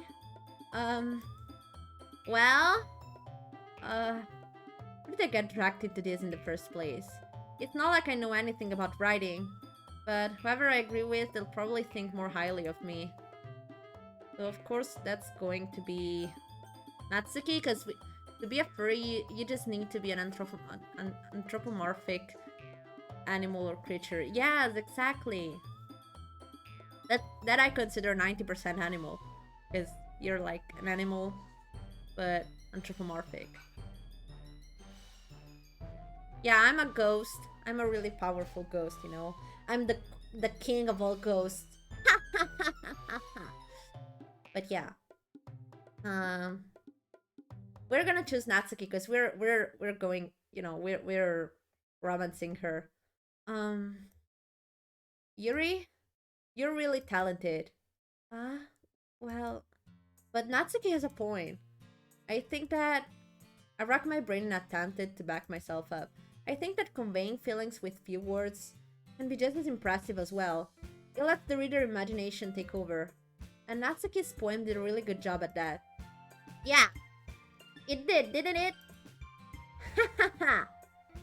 I'm also a powerful ghost. I'm the ghost of Tsushima. I'm just, you know, the most powerful ghost ever. So it you know, shows how much you know. That's not Natsuki. I think that's enough. Huh? Me? But she was so mean to me. Natsuki's voice whined. Look, what we talked about yesterday was right. Writing is a really personal thing, and sharing it can definitely be hard. It looks like we learned that today. Even small criticism can lead to something pretty heated. I glance over my shoulder. Sayori's nodding vigorously. Yeah, so you don't need to feel threatened. You're a great writer, Natsuki. Natsuki's voice gets caught in surprise. Thanks for noticing. She finally mutters that barely audible. Yuri? Yuri looks at me dejectedly. With a face like that, I can't help but feel bad for her as well. I'm sure that Natsuki didn't mean everything she said. So you don't need to feel threatened either. Well, if you say so. Hey, it's not like you need to apologize for me, Yuki. Yes. Natsuki takes takes a breath. The thing about, Natsuki glances around the room. Would everyone stop staring at me? Unsurprisingly, Natsuki has a harder time with it than she boasted. Sayori and Monica look away. Anyway, the thing about your boobs, I didn't mean it, okay? That's all. Natsuki looks away, avoiding eye contact with anyone. Yeah, you're naturally beautiful, Yuri. Yuri? I'll go make some tea. Eh? I was just trying to help. Strange but weird observation. If you hold up their bow tie by each hand, it looks like Natsuki's hair clip. Really? I pat Sayori on the shoulder. Well, now that we're past that, everyone's read each other's poem, alright? I hope that it was worthwhile for everyone. Especially you, Yuki. And to be honest, it's a nice change of pace from the lazing around we got a little too used to. So my joining the club was responsible for ruining the atmosphere. No, not at all, not at all. There's still time before we go home. So, well, we'll all relax for a bit. Of course, besides chatting with the literature-related things in the club room. So maybe you can take the chance to pick up a book or do some writing. After all, that's what the club is for. I disagree, Monica. Huh? About what? That's not the most important things about the literature club. The most important thing is having fun. Ah, of course. Well, I guess that's why you're the vice president, Sayori. How the fuck do you pronounce that, guys? I swear English is not my native language. I have no idea of how to pronounce that. In the end, though, Monica's right. Being in the literature club probably means I can't spend all my time doing nothing. But in the end, I guess it's been worth it so far. Sayori's precious. Yes, she is. Okay, everyone, it's just about time for us to leave. How did you all feel about sharing poems? It was a lot of fun. Well, I'd say it was worth it. It was alright. Well, mostly. Yuki, how about you? Yeah, I'd say the same. It was a neat things to talk about with everyone. Awesome! In that case, we'll do the same thing tomorrow. And maybe you learned something from your friends too. So your poems will turn out even better. I hear a Latin accent in a way, but please continue. I think to myself, I did learn a little more about the kinks of poems everyone likes. With any luck, that means I can at least do a better job impressing those I want to impress. I nod to myself with newfound determination. Yuki! Ready to walk home? Sure, let's go! Sayori beams to me. It truly has been a while since Sayori and I have spent this much time together. I can't really say I'm not enjoying it either. Sayori, about what happened earlier? Huh? What do you mean? You know, between Yuri and Natsuki. Does that kind of thing happen often? No. That's really the first time I've seen them fighting like that. I promise they're both wonderful people. You don't hate them, do you? No, I don't hate them. I just wanted your opinion, that's all. I can see why they'd make a good friends with you. Yeah. You know, Yuki, it's nice that I get to spend time with you in the club. But I think seeing you get along with everyone is what makes me the happiest. And I think everyone really likes you too. That's... Every day is going to be so much fun. It looks like Sayori still hasn't caught on to the kind of situation I'm in. Sure, being friends with everyone is nice, but does it really need to stop there? We'll just have to see what the future holds, Sayori. Why your inside voice is screaming right now? I pat Sayori on the shoulder. I said that more to myself than to her, but it's easy to use Sayori as an internal monologue sometimes. Okay! Yeah, let's do this. Okay guys, break time. Break time for a second, okay? I can say, oh, it's for that, okay. But a small break and then I will be right back, okay guys?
Here I am. I'm back, I'm back. Wait, I'm gonna read the comment for a second. A clue? Oh, a clue, yes, a clue.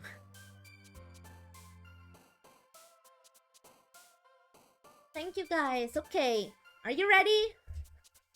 Are you ready, guys? It's time for the game. Let's start with Lucky. Oh, it's for Sayori. Jump.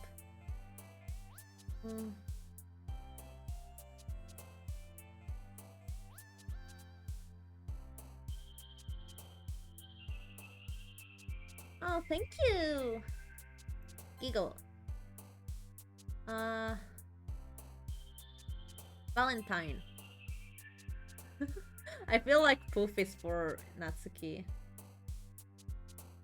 Poof. Ah!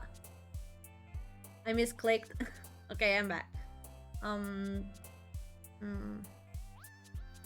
Here. Oh no.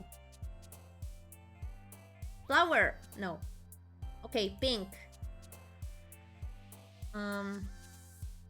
Lollipop.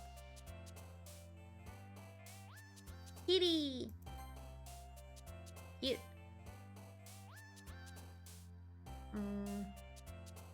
Puppy.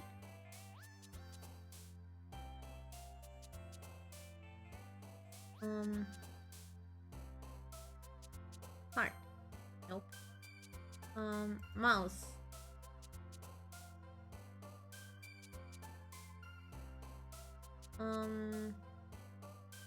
Family? Okay. Marshmallow. This? Oh, Papa. It's Natsuki, right? Yes, it is. For whoever knows, knows. Sparkle. Bubbles. Okay, we did it. We should have Natsuki as well, even though we got a lot of Sayori in this one. Another day passes and it's time for the club meeting already. I've gotten a little more comfortable here over the past couple days. Is this how all poets wrote their poems, just saying random words in random orders? Yeah, of course it is. It is, of course, the right way to write poems. Entering the club room, the usual scene greets me. Hi, Yuki! Yo, Sayori. Looks like you're in a good mood today. I'm just still not used to you being in the club, that's all. I see. That's a pretty simple thing to get you in a good mood. But I guess it's always the simple things with you anyway. Speaking of which, I'm kinda hungry. Will you come with me by a snack? No thanks. Eh? That's not like you at all. I have my reasons. Why don't we take a look at your purse, Sayori?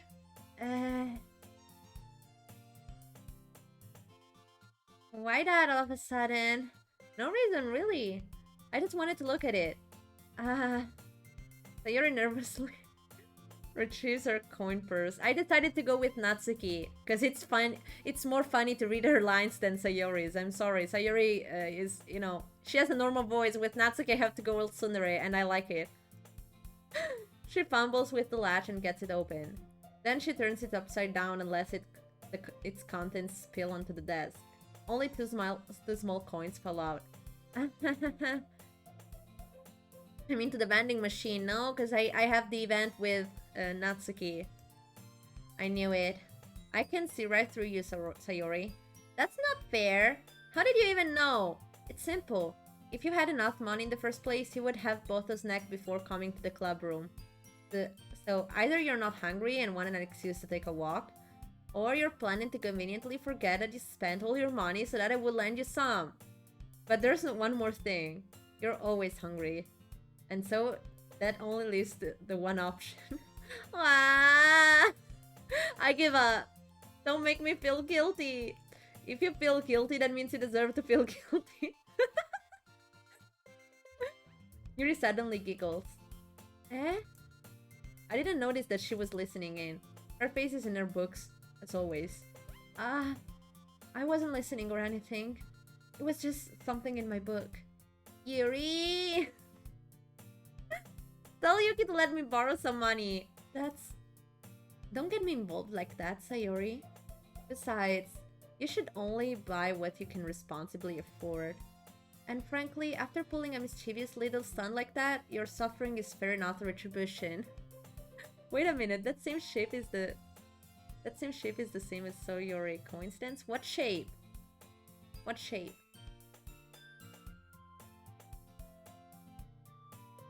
Hair clip.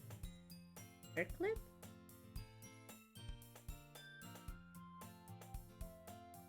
Hair clip.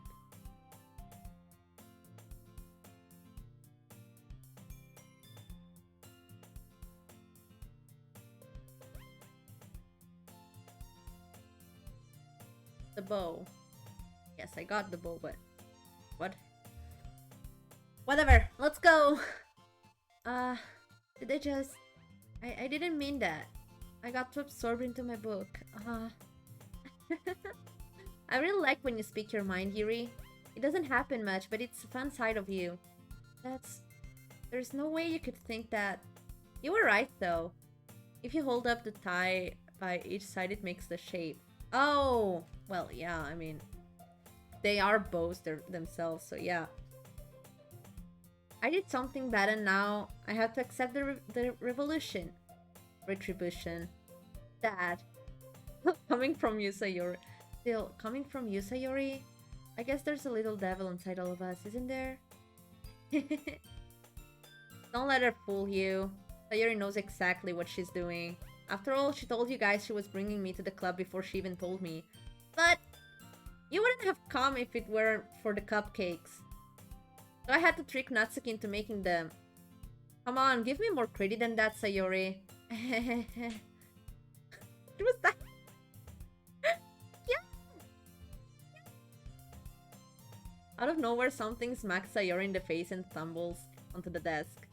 Ow! What was... a cookie? Renato is a giant cookie wrapped in plastic. Sayori glances around. Is this a miracle? It's because I paid my restitution. Retribution. Actually, that one almost worked. I was just gonna give it to you. But then I heard you blub about the cupcakes. It was totally worth seeing your reaction, though.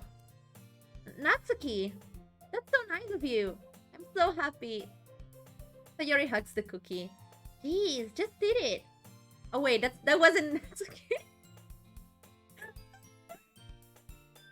Sayori rapidly tears open the wrappers and takes a big bite. So good. Classic. When a biscuit, have a biscuit, yeah. Sayori suddenly claps her hands over her mouth. I bit my tongue. You're going through a lot over just one cookie. Natsuki takes a bite of her own cookie. Ah, yours really good too, Natsuki. Can I try it? Jeez. Beggars can't be choosers. But yours is chocolate. Yeah, why do you think I gave you that one? Fine. Still, I'm really happy that you shared this one with me. Sayori gets out of her seat and goes behind Natsuki and wraps her arms around her. Cheese! I get it! Kid still in hand, Natsuki reaches up to nudge Sayori off of her. Sayori suddenly leans down and takes a bite of Natsuki's cookie. Hey! Seriously, just do that? Mouthful, Sayori trots away to safety. Yuri and I laugh as well. Jeez, you're such a kid sometimes. Monika, can you tell Sayori... Huh? Natsuki glances around. Monika isn't in the club room. Where's Monika anyway? Good question. Have any of you heard anything about her about her being late today? Not me. Yeah, I haven't either. That's a bit unusual. I hope she's okay. Of course she's okay. She probably just had something to do today. She's pretty popular after all. Huh? You don't think she has a... I wouldn't be surprised. She's probably more desirable than all of us combined. That's true. Excuse me? Suddenly the door swings open. Sorry, I'm super sorry. Ah, there you are. I didn't mean to be late. I hope you guys weren't worried or anything. Huh? Monica. Monica chose the club over her boyfriend after all. You're so strong-willed. Boyfriend? What on earth are you talking about? Monica quizzically glances at me. Never mind that. What held you up anyway? Well, my last period today was study hall. To be honest, I kind of just lost track of time. That makes no sense, though. So, the vibes I'm getting of the girls, Sayori the bumble of joy, Natsuki the arrogant social, Yuri the homicidal psychopath, Monika the stereotypical most popular girl. You got just one right, and I won't tell you which one is what. You would have heard the bell ring at least. I must not have heard it since I was practicing piano. Piano? I wasn't aware you played music as well, Monica. I don't really. I kind of just started recently. I've always wanted to learn piano. That's so cool! You should play something for us, Monica. That's... Monica looks at me. Maybe once I get a little bit better, I will. Yay! That sounds cool. I'd also look forward to it. Is that so? In that case, I won't let you down, Yuki. Monica smiles sweetly. I didn't mean any pressure or anything like that. Don't worry. I've been practicing a whole lot recently, and I really love the chance to share once I'm ready. Oh my god, I need to drink already. Ugh.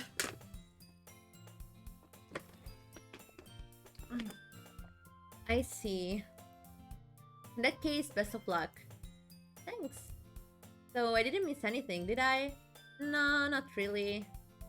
I chose to leave out Sayori's mischievous escapade. Her with the rest of the class. Yes.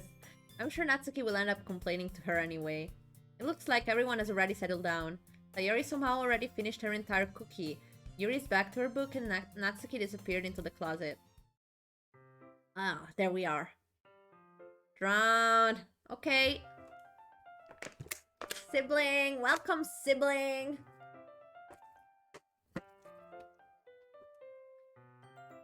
Thank you, because I really needed to drink, by the way. Reading all of the lines makes me want to drink.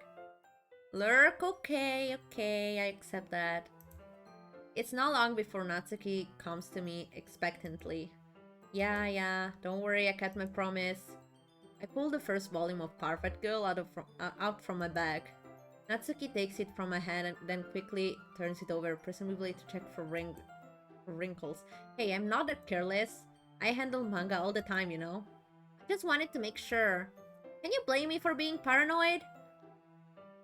I don't give people my manga every day, you know. That's true. I don't blame you. Well, anyway, let me put this one back. I'm gonna get the next one, okay? Natsuki makes her way to the closet. I follow. If it's bent here. Yeah. So you're gonna tell me everything you saw, right? Where did this volume leave off again? I forget. The chapter ended when Minori and Alice found... Monica! Natsuki's voice resonates out from inside the closet. Huh? I peer inside. All of Natsuki's books are lined up on the top shelf. Did you move my manga again? Sorry. The teacher got mad at me for taking up so much space in her closet, so I had to move some stuff around and clean up a little bit. It's all still there, I just had to organize it a bit. The top shelf is far above Natsuki's head. She makes futile hop trying to figure out how to reach her manga. Jeez! This is so inconvenient. I'm moving this all back down.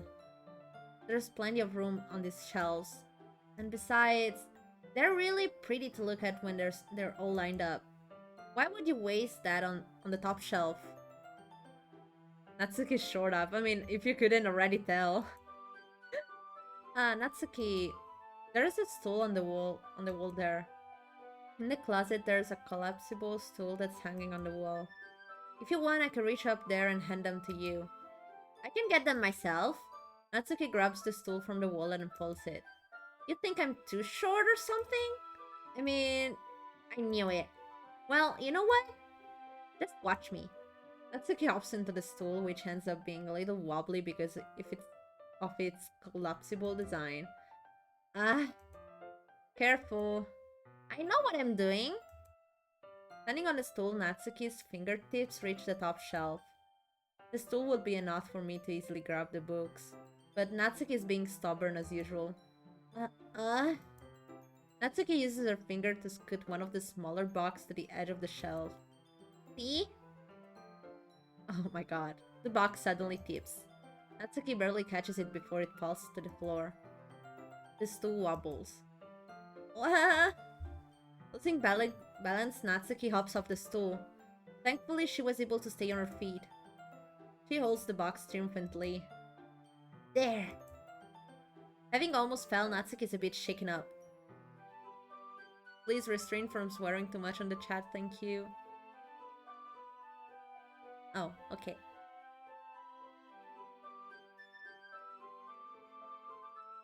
Jeez. No need to prove yourself to me. There's no way you'll be able to get the bigger boxes like that. I can reach them, so just... I think I can do it. I don't want your help, okay? Oh my god. She's so stubborn, guys. I'm gonna get a chair, so just hang on. Natsuki forces her way past me out of the closet. Let's see. The classroom chairs have the desk attached, so they're too inconvenient to fit into the closet. Uh-huh! Natsuki trots over to the teacher desk, which has a computer chair behind it. She rolls it on its wheels back over to the closet. Ha! It's a little dangerous since the chair swivels and rolls. But I've already learned my lesson, so I keep my mouth shut. Natsuki climbs onto the chair, then slowly balances onto her feet. Since she refuses my help, I take a seat with my back against the side of the doorway and simply watch. Uh-huh, there we go. See, I can easily do it now. Natsuki grabs a stack of manga and bends down to put it on the shelf below. What? The chair shivels. Natsuki catches herself on the shelf. What are you doing?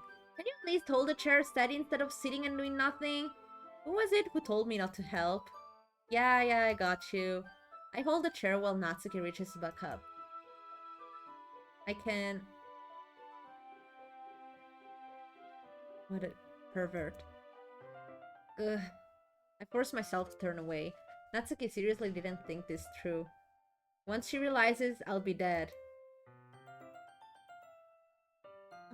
Natsuki wraps her arms around the Perfect Girl box set, easily the largest one on the shelf.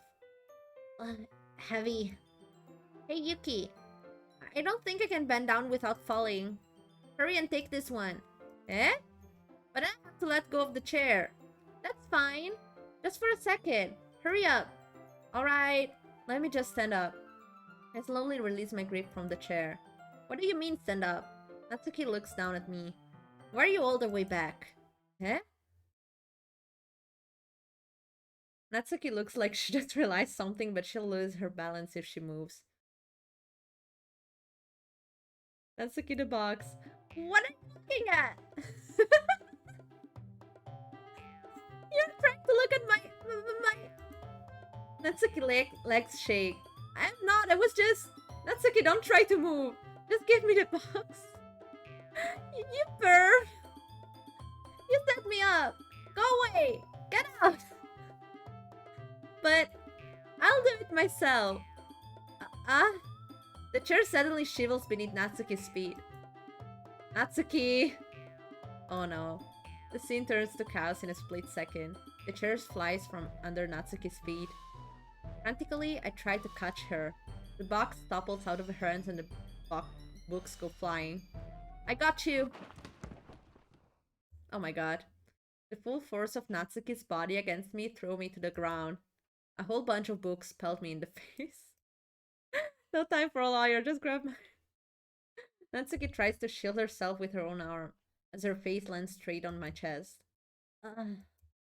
My right arm and my back seriously felt the impact. Slowly, Natsuki comes to her senses. She presses her arm straight on into me to prop herself up. Eh? Natsuki seems to realize that it's not the floor that's beneath her. Uh, gross! Gross! What the fuck, Natsuki? A fist pounds into my chest. Natsuki then hoists herself to her feet. What were you thinking? You psycho. Everything okay over there? I heard a loud noise. Monica suddenly peers in. Monica! See what happens when you put the manga on the top shelf? Are you trying to kill your club members or something? Jeez. Sorry. Oh, and one more thing. It seems like your most recent club member is a total pervert. So I hope you're happy. I didn't... Somehow it's impossible for me to explain this whole bizarre situation to Monica. I didn't do anything, I swear. I know, don't worry. Monica says that quietly to me. Looks like I'm off the hook. Somebody going to need a lot of therapy after this. Yeah. Oh my god. Oh no. My... Eh? I look down.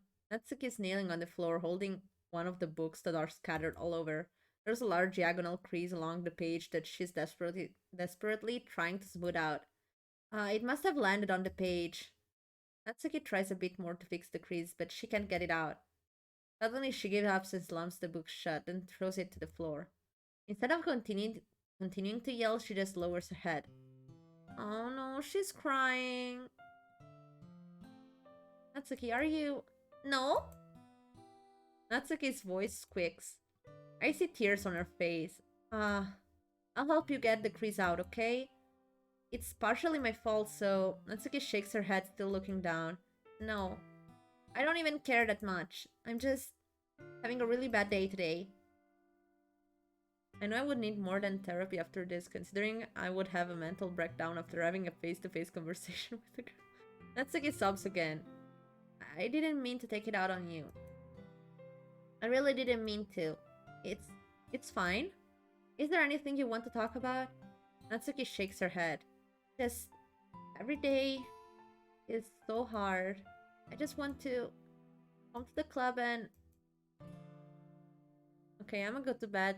It's 5 a.m. and I need a couple hours. Thanks for the great stream. You're still awake? At 5 a.m.? Go to sleep right now! But yeah, thank you for coming by. But please, seriously, go to sleep. And sleep a lot. Natsuki falls silent again. I can't press her, so I can only do what I know how to do. Bye-bye! Alright. Well, I'll help clean this up. And I'll move the rest of your manga for you. What do you mean face-to-face? This is my face. You know, totally my face. I pick up volume 2 of Perfect Girl. We'll set this one aside. This help you cheer up a bit, right? We can get started on it once I'm done here. Natsuki looks up with her glossy eyes. Her lip quivers. You're really nice to me. Huh? Your face is in my head. I can imagine a face. That sounds really strange coming from Natsuki. I didn't expect it at all. Well, I'm just treating you like a friend, you know? Natsuki lowers her head and stifles another sob. Not sure what happened to her today, but being nice is the least I can do. The next couple minutes are silent between us as I begin gathering the scattered books. Right, what do I look like? I make sure to slip them into the box in their correct order. After a little bit, Natsuki starts helping. It isn't long before we're done, and I hoist the box into the shelf where Natsuki wanted to put it. Then I get on the stool and quickly finish moving the rest of her books from the top shelf. Alright, that should do it. I hop off the stool. No response. Exactly, no response. Natsuki averts her gaze. Thanks. It's nothing. Natsuki is holding the volume I set aside in her hands. Alright, I'm ready. Good. Even if you weren't, I'd make you anyway. You're taking responsibility for what you said. Looks like I should remain a faceless streamer. The thing about cheering me up. If you insist, Okay. Pointing things to me, okay. She's surprisingly sharp, making note of a lot of subtle or repeat jokes and background elements. In the end, I'm pretty impressed by how everything ties together in this manga. I guess Natsuki has good taste after all. After some time, Monica gets our attention as usual, and it's time to share poems again. Guess I'll be holding on to this for now. Yep. Even if you sound more enthusiastic this time. Well, I'm starting to get into it, you know? Okay. Told you. Yeah, whatever. It's time for the reading. Let's start with Natsuki. Natsuki reads my poem. She keeps glancing at me, then back at the poem. By now, she must have read it more than once. Ugh. What is it? Is it that bad? No, it's not. It's good. It's really good, okay? There, I said it. This wasn't supposed to happen at all. Why can't you just be bad at this? My poems are supposed to impress you, not the other way around. You're trying to impress me? Obviously, you think I'll let you enjoy Yuri's writing more than mine? Give me a break. Well, in that case, what's the problem with me trying to impress you? I'll tell you, Natsuki's face freezes like she just realized something. You're trying to impress me? Natsuki vigorously scans her eyes over my poem one more time. Then the poem slips out of her hands and flutters to the floor. I have to use the bathroom. Red-faced Natsuki quickly walks out of the room. Hey Yuki, did you do something to Natsuki? I just saw her rush out like that. You didn't do anything terrible, did you? No, I didn't! Oh, right. I mean, I plan to end the first part, and there's the auto saving, you know. I forgot you can save, you know.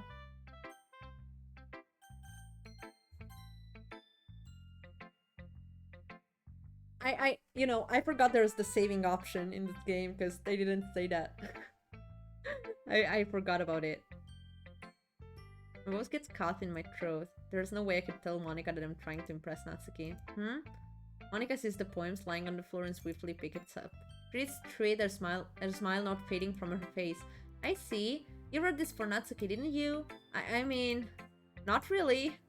In fact, didn't she like your poem a lot the other day too? I'm surprised you know her taste so well already. Are you sure you're not cheating, Yuki? No, I'm not. Every visual novel has save. I never played a visual novel, okay? I never played a visual novel. I never had the chance to play a visual novel, okay? I always wanted to. The only ones I played were the one on mobile and they have auto-saving. Cheating? What do you mean by that? Never mind, I'm just kidding. I didn't understand Monica's joke at all. Anyway, how do you think Natsuki feels about you? Oh, you don't need to answer that. It was just something for you to think about. Hey! Natsuki comes up and snatches the poem out of Monica's hand. Neither of us had noticed her re-enter the classroom. Did you read this, Monica? Of course, I liked it. You should really stop reading things that aren't for you, you know? You have a bad habit of doing that. Huh? But Yuki wrote this poem, and we're supposed to share with everyone, right? I highly suggest how to date a magical girl after this. You won't be disappointed. Okay. Also, I like magical girls, so yeah, I'm pretty, you know, happy with that. Natsuki freezes. She apparently forgot that my poem is technically for everyone to read. Okay, well, I think Yuki's done sharing this poem with everyone. It's not like anyone would want to read this anyway. In fact, I'm just going to hold on to this. If you insist. What? Why are you looking at me like that? Like what? Ugh. Never mind. Natsuki. I'll give you the poem, but that's still not very fair to Sayori. She hasn't gotten to read it yet. But what? Well, I guess Yuki's right, Natsuki. It's not fair if you don't let everyone finish reading it. Fine. Natsuki returns my poem. It's not like she's going to like it, though. Anyway, read my poem now. And no, I won't let you keep it. This is my only copy. Oh, this one. You are a magical girl too, Yuki. I am? I am a magical girl? Really? I didn't know that. Let's go now. See ya. Try to behave and have fun. Bye-bye, Levy. Flirting? What flirting? Amy likes spiders. You know what I heard about him? About Amy? Amy likes spiders. Icky, wriggly, hairy, ugly spiders. That's why I'm not friends with her. Amy has a cute singing voice. I heard her singing my favorite love song. I won't say. Won't say okay. Every time she sung the chorus, my heart would pound to the rhythm of the words. But she likes spiders. That's why I'm not friends with her.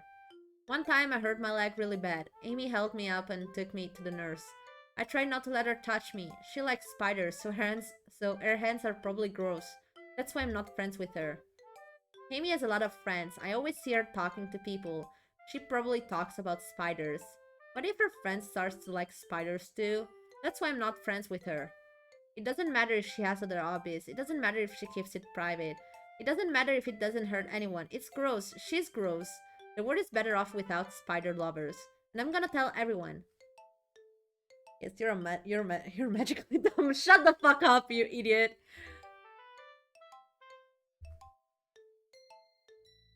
Not bad, right? It's quite a bit longer than yesterday's. Yesterday's was way too short. I was just warming up. I hope you didn't think that was the best I could do. No, of course not. Anyway, the message is pretty straightforward in this poem. I doubt I have to explain it. Sometimes you can explain complicated issues with much simpler analogies. And it helps people realize how stupid they're being. Like, anyone would agree that the subject of this poem is an ignorant jerk. Do you know people like that? Of course, it's about how everyone thinks my... That doesn't matter. It can be about anything. I wrote it to be easy to relate to. Everyone has some kind of weird hobby or a guilty pleasure. Something that you're afraid if people find out they'd make fun of you or think less of you. But that just makes people stupid. Who cares what someone likes as long as they're not hurting anyone and it makes them happy? I think people really need to learn to respect others for liking weird things. You're so smart, Natsuki. Yes, let's normalize liking weird things as not as they don't hurt anyone. Please. Please, seriously. Why should people judge me if I like something that they don't like and I'm not hurting anyone for that? What is their problem? Seriously, let's normalize that. Well, you're definitely right. At least I can relate to that. And I'm sure a lot of other people can too. You know, I'm glad that you can appreciate this kind of writing. I mean, I know I was talking about that yesterday. But I've been enjoying sharing my writing with you, so consider yourself lucky, okay? Well, thanks for being honest. What's that supposed to mean? I'm always honest. Jeez. Just look forward to tomorrow, okay? Alright, I will. Oh my god. She's so cute, guys. Let's talk with Sayori. Oh, I like this one, Yuki. It has some nice feelings in it. Ah, I'm glad. Does that mean it's better than yesterday's? Let me think. I don't know. I guess I like them both. That's not very helpful, you know? Well, I'm not very good at figuring out if poems are good or bad. But that's why I just go by my heart. If it makes me feel things, then it must be a good poem. I'm not sure what that's exactly how it works. Then again, I guess conveying feeling is a pretty important part of the whole thing. Yeah, maybe. Honestly, I don't even know what kind of writing you like in the first place. Yeah. Me neither. Ugh. Why don't you at least try giving it some thought? You want to write something for me? That's so sweet. Yeah, right. But you're always thinking about other people. You need to think about yourself once in a while. If you don't, you might end up getting hurt at some point. Huh? Well, I don't really know what you mean, but I'll try to keep it in mind. Well, whatever. Anyway, let's see. I guess I like happy poems. Wait, sometimes I like sad poems too. Sometimes a little bit of both. There's a word for that, right?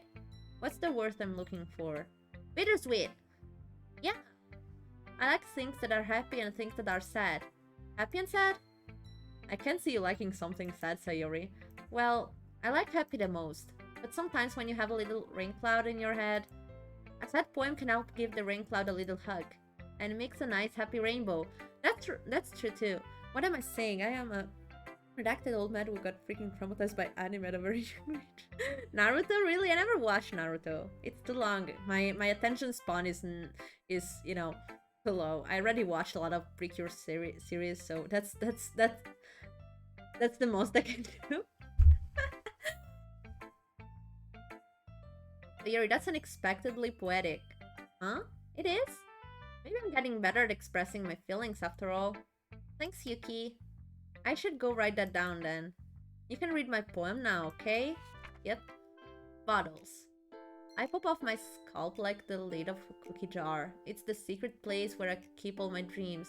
Little balls of sunshine all rubbing together like a bundle of kittens. I reach inside with my thumb and forefinger and pluck one out. It's warm and tingly, but there's no time to waste. I put it in a bottle to keep it safe, and I put the bottle on the shelf with all of the other bottles. Happy thoughts in bottles all in a row. My collection makes me lots of friends. Each bottle a starlight to make amends. Sometimes my friends feel a certain way. Down comes a bottle to save the day. Night after night, more dreams. Friend after friend, more bottles. Deeper and deeper my fingers go. Like exploring a dark cave, discovering the secret hiding in the nooks and crannies. Digging and digging, scrapping and scrapping. Oh my god, it's so long. I blow dust off my bottle cups. It doesn't feel like I'm collapsed. My empty shelf couldn't use some more. My friends look through my locked front door. Finally all done, I open up and in come my friends. In they come in such a hurry. Do they want my bottles that much? I frantically pull them from the shelf, one after the other, holding them out to each and every friend, each and every bottle. But every time I let one go, it shudders against the tile between my feet. Happy thoughts in shard all over the floor. They were supposed to be for my friends who aren't smiling. They're all shouting, pleading, something. But all I hear is echo, echo, echo, echo, echo inside my head. Wow. Holy crap. Sayori, did you really write this? Of course I did. Didn't I tell you yesterday I was gonna write the best poem ever? Yeah, but I didn't expect something like this coming from you. Monica taught me a whole lot, and I've been really in touch with my feelings recently. I see that. It's almost kind of creepy. Creepy? Well, not exactly. Maybe because I'm so used to you being cheerful. Well, never mind. Oh, the context clues. Sayori screams in a bottle, but no one has a clue. Yeah. I only saw like 1-2 episodes of it with my dad, and it left a bad taste in my mouth for anime for years and years until today, and now I'm questioning myself. Frick, it's about what I do almost every day, yeah. The point is, it came out good, so you should be proud of it. Aw, thanks. I feel like I was meant to express myself this way. It even helped me understand my own feelings a little bit better. Writing is like magic. You've gotten pretty passionate about this, huh? I hope you keep it up. Yeah, writing is the best. I'm gonna keep writing until I die. Don't get ahead of yourself. Sayori always had a habit of getting obsessed with something before dropping it no more than a week later. I wonder if this is one of those times. But seeing the passion in her eyes makes it hard for me to be pessimistic. Okay, let's go with Yuri now. Are you still mad at me? Huh? For disrespecting Natsuki yesterday. Because reading this poem, now I know why you got mad at me. Because you prefer writing over mine. That's not really true. Meaning, when I disrespected her, I disrespected you too, didn't I? Oh no.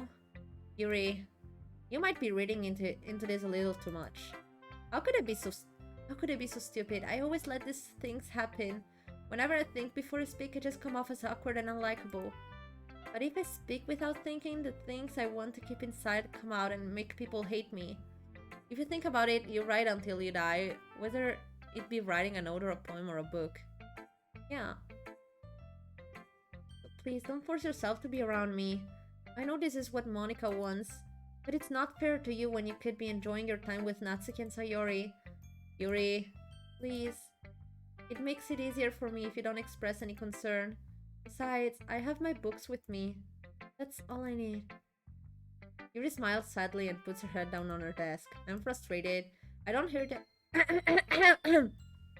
I don't hate her, but it's as if she's not capable of listening to me over her own thought. This is how anxiety feels like. Not gonna lie.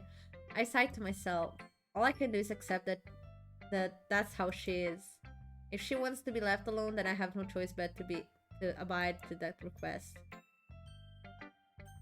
Oh, great! No poem to read. That's nice. Let's go to Monica. Hey again, Yuki. That was kind of silly with Natsuki earlier, wasn't it? I'm glad the two of you have been getting along so well. That's one way of putting it. Anyway, I already read your poem, but you can go ahead and read mine now. I like the way this one turned out, so I hope you do too. Save me. The colors, they won't stop. Bright, beautiful colors, flashing, expanding, piercing. Red, green, blue, and an endless cacophony of meaningless noise. The noise, it won't stop. Violent, grating, waveforms, squeaking, screeching, piercing, sign, as in tangent, like playing a chalkboard on a turntable, like playing a vinyl in a pizza crust. What the fuck? An endless form of meaningless. Load me. Even though I'm pretty sure Yuri is a homicidal psychopath, I can relate to Yuri being an introvert myself. I'm sure you figured considering what I said about talking to girls 2 times. Yeah. Red, green, and blue? Seriously? Red, green, and blue? It's even more abstract than your last one, huh? Of all the ones who I didn't close a look at Yuri and think of dry toast. Yuri is not my favorite, but I can, you know, when she, you know, this time it was, I kind of related to her because sometimes anxiety is like that. I mean, no more how much people, you know, reassure you of something. You will just feel constantly, you know, you will feel like your thoughts are more true than what people say. You can't trust people to say the truth. You think they're lying to you even if they aren't, or you think they're hating you even if they aren't. So yeah, I can relate to Yuri on that. Anxiety is a shit, and yeah, exactly. Anxiety is a bitch, totally.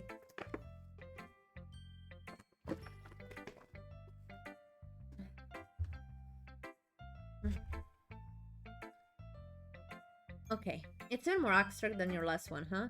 I guess it's just the way I write. I'm sorry if you don't like it. No, I never said that. It's just the kind of thing I've never really seen before, I guess. I kind of like playing with my space and on the paper. Choosing where and how to put your words can totally change the mood of the poem. It's almost like magic. The way I wrote the lines really short makes it feel like they're trying to speak over the noise. I see. It's still hard for me to tell what it's about, though. Sometimes asking what a poem is about isn't the right question. A poem can be as abstract as a physical expression of a feeling, or a conversation with the reader. So putting it that way, not every poem is about something. Anyway, here's Monica writing Tip of the Day. Sometimes you'll find yourself facing a difficult decision. When that happens, don't forget to save your game. You never know when you might change your mind, or when something unexpected may happen. Wait, is this tip even about writing? What am I even talking about? That's my advice for today. Okay, Monica.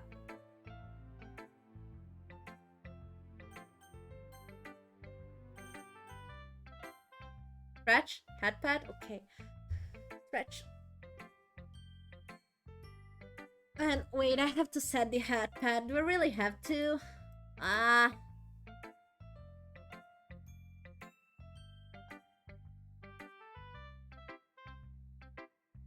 There we are.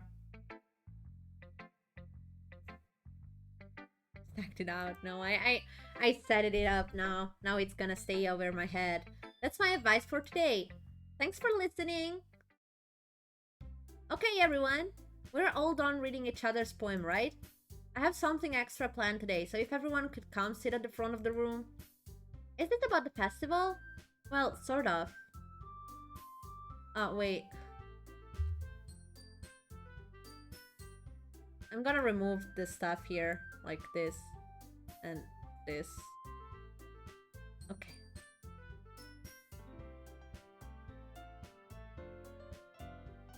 Oh, that's cute. I love my hood. It's the best part of my design. Do we really have to do something for the festival? It's not like we can put together anything good in just a few days.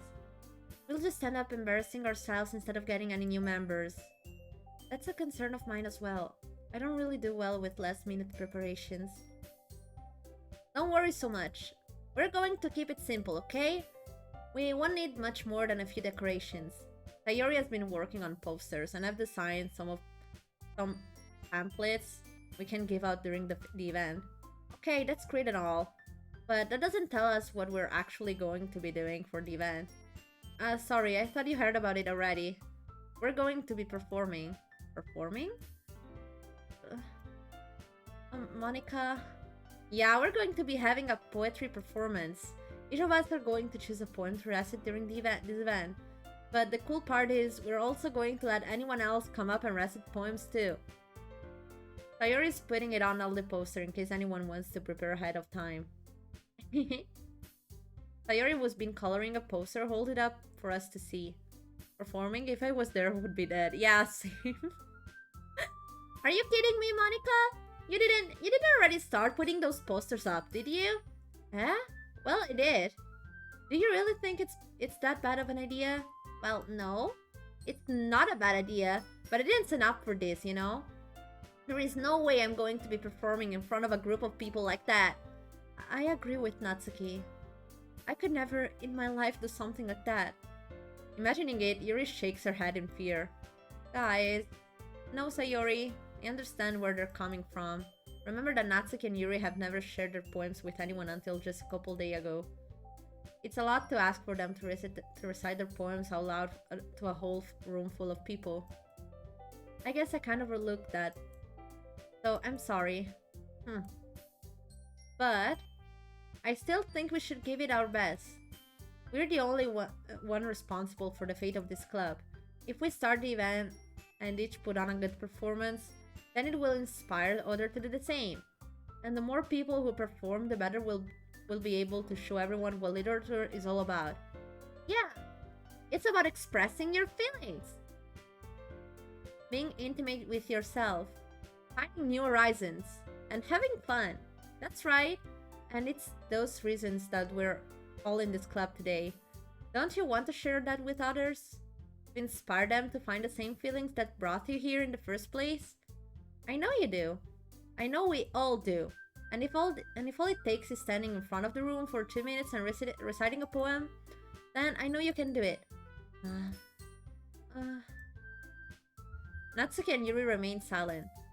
Sayori looks worried. I guess that leaves me no choice. I agree. I don't think it's too much to ask. I think that Sayori and Monica have been trying really hard to get new members. The last we can do is help them out a little bit. Well, maybe, but... it looks like Natsuki doesn't have any argument left. Okay, fine. I guess I'll just have to get it over with. Right. Yeah. Thanks, Natsuki. What about you, Yuri? Yuri dejectedly glances around at everyone else's expectant faces. I guess I don't really have a choice. That's everyone. You're the best, Yuri. This club is seriously going to be the death of me. Oh gosh. You'll be fine, Yuri. But anyway, let's move on to the main event. I want either of you to choose a poem of yours. We're going to practice reciting them in front of each other. And no way! Monica, this is too sudden. Well, if you can't recite your poem in front of the club, how do you expect to do it in front of strangers? Oh no. Don't worry. I'll start off to help everyone feel a little more comfortable. Can I go next? Of course. Now let's see. Monica flips through her notebook to the specific poem she has in mind for herself. She then stands behind the podium. The title of this poem is The Way They Fly. Pardon me for a brief moment. I have a couple of outside feral cats I need to go to feed. I will be back shortly. Yes, no worries. Grab my shotgun. I'm not reciting a poem in front of people. Monica begins reciting her poem. Her clear, confident voice fills the room. More than that, her inflection is pristine. She knows exactly how to apply emotion behind each line she recites, bringing the words to life. Is this something she's done before, or is she simply a natural? I glance around me. Everyone has their eyes on Monica. Sayori looks amazed. There is an intense expression on her face that I don't understand. Finally, Monica finishes the recitation. The four of us applaud. Okay. That was so good, Monica. Thank you very much. I was just hoping to set a good example. Are you ready to go next, Sayori? I'll go next. Wow, Yuri's fired up all of a sudden. Yuri clutches a sheet of paper between her hands and stands up. Keeping her head down, she walks quickly over to the podium. This poem is called... Yuri anxiously glances at each of us. You can do it, Yuri. It's called After Image of a Crimson Eye. Yuri's voice shakes as she starts reading the poem. Just a moment ago, she practically refused to do this. Why is she suddenly putting in so much effort? As Yuri gets past the first couple of lines, her voice changes. It's almost like what happened when Yuri gets absorbed into her books. Her quivering words transform into the sharp syllables of a fierce and confident woman. The poem is full of twists and turns in its structure that she enunciates with perfect timing. This must be a rare glimpse into the whirling fire Yuri keeps concealed inside her head. Suddenly, she's finished. Everyone is stunned. Yuri snaps back into reality and glances around her, as if she bewildered even herself. It's up to me to save the situation. I'm the first to start applauding. Everyone joins me afterward, and we gave Yuri the recognition she deserves. It's not that we didn't want to applaud for her, but we were caught so off guard that we must have forgotten. As we applaud, Yuri holds the poem to her chest and rushes back into her seat. Yuri, that was really good! Thank you for sharing. Okay, so... it's time for Sayori. Carefully walks to the podium. This one is called My Meadow. Sorry, I giggled. Oh my god. Sayori. It's a lot harder than I thought. How did you guys do it so easily? Try not to think of it like you're reciting to other people. Imagine you're reciting it to yourself, like in front of a mirror or in your own head. Poor Yuri, but she handled it good. I would just be on the floor. Yes, she did good. Did really good. Okay then. Sayori begins her poem. Somehow it feels like her soft voice was made as a perfect match. The poem isn't aimlessly cheery like Sayori is. It's serene and bittersweet. If I were to read this on paper, I probably wouldn't think much of it. But hearing it come from Sayori's voice almost gives it a whole new meaning. Maybe this is what Sayori meant when she said she likes my poems. It's like I get to reach more deeply into someone I thought I knew through and through. Sayori finishes and we applaud. I did it! Yes, you did it, sweetie! Good job, Sayori! Even Yuki liked it. Yes, I liked it. I mean, I didn't hear anything, but I liked it. I guess that's a good sign. What does that even mean? Okay. But it might be that other poems wouldn't work quite as well with that kind of delivery. I don't really understand. In other words, I've seen poems of yours where that sort of gentle delivery wouldn't work as well. That might need a little more force behind them, depending on what you're reading. Oh, I know what you mean. Well, I've been practicing that kind of things. It's just embarrassing to do in front of everyone. Then next time I'm going to make you pick a poem that challenges you a little more. We don't have much time before the festival, you know? Okay! Now, who's next? Natsuki? Huh. Don't make me go before Yuki. It's not like I can compare to you guys anyway. But as well let Yuki lower everyone's standards a little before I have to do it. What does that even mean? Natsuki. It's fine, it's fine. I might as well get it over with. But it's not like I have much of a selection of what to read. I'll just have to go with what I wrote for today. Stand up and step in front of the podium.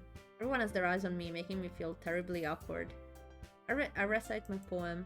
Since I'm not exactly confident in my own writing, it's hard to put energy into it. She's not so... No, she's so nice and cute. I love Tsundere's.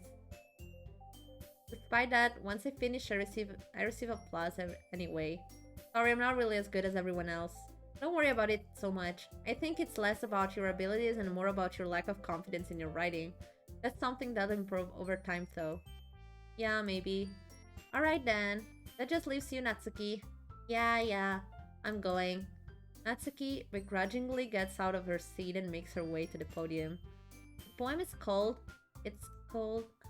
Why are you all looking at me? Because you're presenting. Anyway, the poem is called Jump. Natsuki takes a breath. Once she starts reciting the poem, her sore attitude disappears a little. While she's still a little... And this... What the fuck? Oh, welcome! Welcome to the stream! Welcome, Helfen. Welcome. Her poem has a rhythm and rhyme to it. It's Natsuki trademark style and works surprisingly well when spoken out loud. The words feel like they bounce up and down as if giving life to a poem. Natsuki finishes and everyone applauds. She scuffs back to her seat. That wasn't so bad, was it?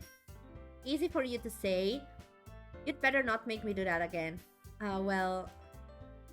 Do you at least feel prepared enough to recite a poem in front of other people? I mean, doing it in front of other people will be way easier. I can put on whatever face I want for other people. But when it's just my friends, it's just embarrassing. That's a surprise, Natsuki. I don't speak English, but I like you. Oh, thank you! Thank you very much. I think it would be the other way around for me. Well, that's just how it is, so... Well, I guess in that case, you won't have much to worry about for the festival. That said, I want to thank everyone for coming through. It might be hard, but I hope that you all have an idea of what it's like now. Make sure you pick a poem and get enough practice before the festival, okay? I'll be making pamphlets, so let me know ahead of time what you'll be reciting. Please. I should probably find some other poem to recite instead. That's fine too. It doesn't have to be your own. I'm already pleasantly surprised that you're putting in all this effort for the club. It makes me really happy. Yeah, no problem. Okay, everyone. I think that's about it for today. I know the festival is coming up, but let's try to write poems for tomorrow as well. It's been working out really nicely so far, so I'd like to continue that. As for the festival, we'll finish planning tomorrow, and then we'll have the weekend to prepare. Monday's the big day. I can't wait. I can do this. I can do this. Alright. I stand up. There's no way I'll be able to find the same enthusiasm as Sayori and Monica, but I'll do my best to get through it. If it's for the sake of the club and impressing Monica, then I'll have to do my best. Ready to go, Sayori? Yep. Look at you two, always going home together like that. It's kind of adorable, isn't it? Jeez, guys. Don't make such a big deal out of it. It must be a little nice, though. Well, how am I supposed to respond to that? It's okay, Yuki, you don't have to say it. Whatever, let's go ready. I walk home with Sayori once more. Even though it's only been a few days, a lot of things have already changed. But today, Sayori's being a little quieter than usual on the way home. Hey, Sayori. Hey, what is the difference between the plus and the normal? I don't really know. I don't know. Sorry, I was spacing out. No wonder. Because, you know, I just saw the normal one. Never saw the plus one, nor played the plus one. This is the first time I'm playing it, but I watched some gameplays when it was really popular back in the days. So I don't really know the difference. I was thinking about something from earlier. I like how we get to... I mean... Sayori fumbles with her words. So let's just say that one day Natsuki has to walk home with you. Huh? What would you do? What kind of question is that? You're kind of putting me on the spot here.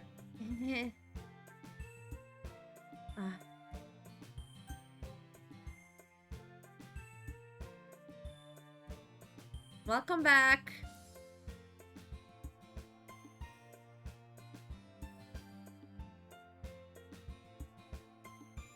Oh, the plus is extra content? I didn't know that. I mean, isn't there an option to walk home with both of them?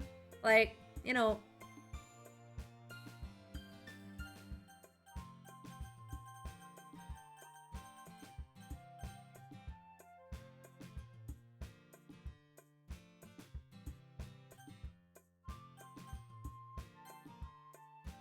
You really think I would ditch you for Natsuki? Let's just say that. But she's so cute and fun to be around. Jeez, I already see her in the club every day. Besides, always seems to really like going home together. I wouldn't just ruin that for you. You're so silly, Yuki. You think about me too much sometimes. Natsuki would deserve it if she wanted it, so I already made up my mind. I really can't figure you out sometimes. Sorry. Besides, what's the point in speculating something that's never going to happen? It's kind of a weird... Sometimes in life, though, choices must be made. I mean, there's a difference here, okay? Like, beside the fact that, you know, I want to make Sayori happy too. I mean, I like both of them, both Sayori and Natsuki. I just can't decide on which one, and I choose to play Natsuki because I have most fun voicing her. But my heart is for Sayori. You know? Like, Sayori's number 1 and Natsuki's number 2. So, you know...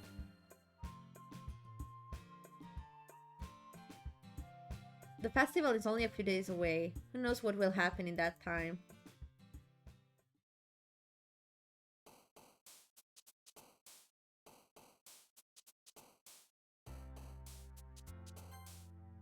Sugar.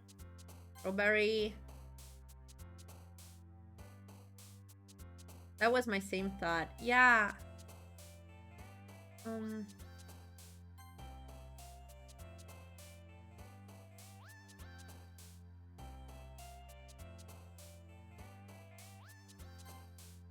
Oh. I've only seen this game for 2 hours and I can say Sayori's best girl. Yeah, she is.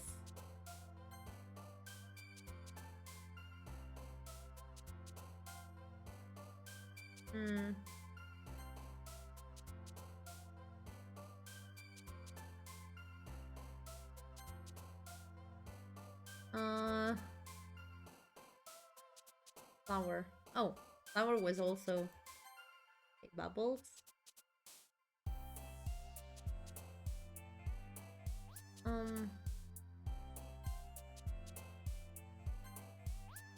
Oh, we still have some Fluffy, Candy, Kitty, Doki Doki,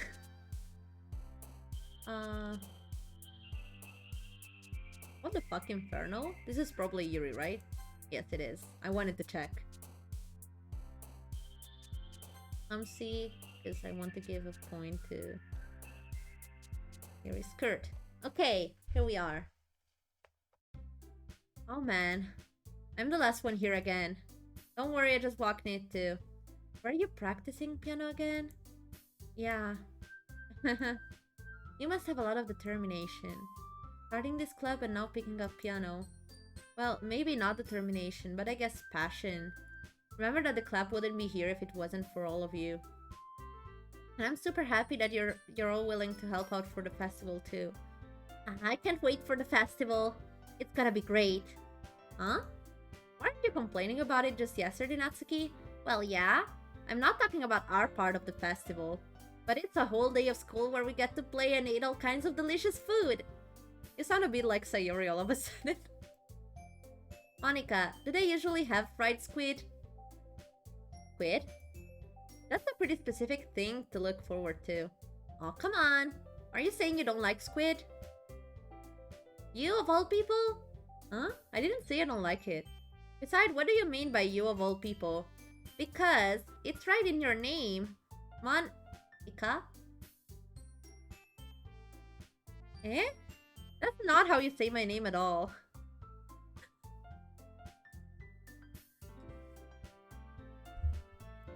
I just like food, guys. I don't care. Also, that jokes makes no sense in translation. Huh? Never mind. Let's just focus on our own event for now, okay? Fine, fine. Your reactions aren't as fun as Yuri's or Sayori's anyway. Excuse me? Where is Sayori anyway? Oh, there you are. Sayori is sitting at a desk in the corner of the room looking down at nothing. I walk over to her. Hey, Sayori. I wave my hand in front of her face. Huh? You're spacing out again. Uh, sorry.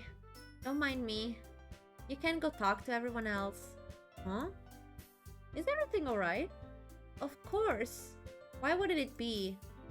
You just feel like you're a little off. Sorry for assuming things. Please, you worry too much about me. I'm fine, see?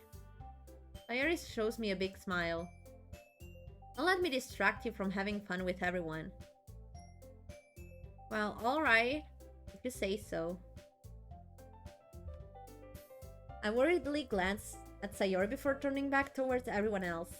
But the conversation has already dispersed, with everyone back to their usual activities. Maybe I should ask Monica if she's noticed anything about Sayori recently. Since they've been preparing for the festival, they must be spending a lot of time together. Did someone freak her up? Cause I will let the heck loose on them. I timidly approach Monica, who is shuffling through some papers at her desk. Oh, thank you for the follow! Thank you for the follow, Helfan! Thank you! Yuki, what's up? Hey, this might sound a little strange, but have you noticed anything up with Sayori recently? Anything up with her? In what way do you mean?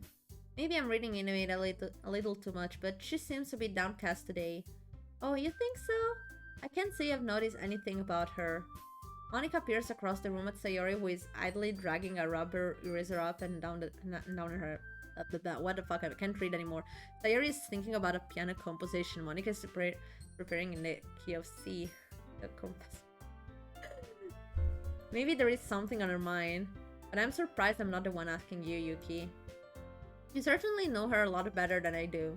Yeah, but she's never really like this. She's always talked to me about things that bothered her. But this time, when I asked her, she was really dismissive. Sorry, I know it's not your problem. I just wanted to ask if you knew anything, so I'll drop it now. No. It's important to me too. I mean, I'm also friends with her.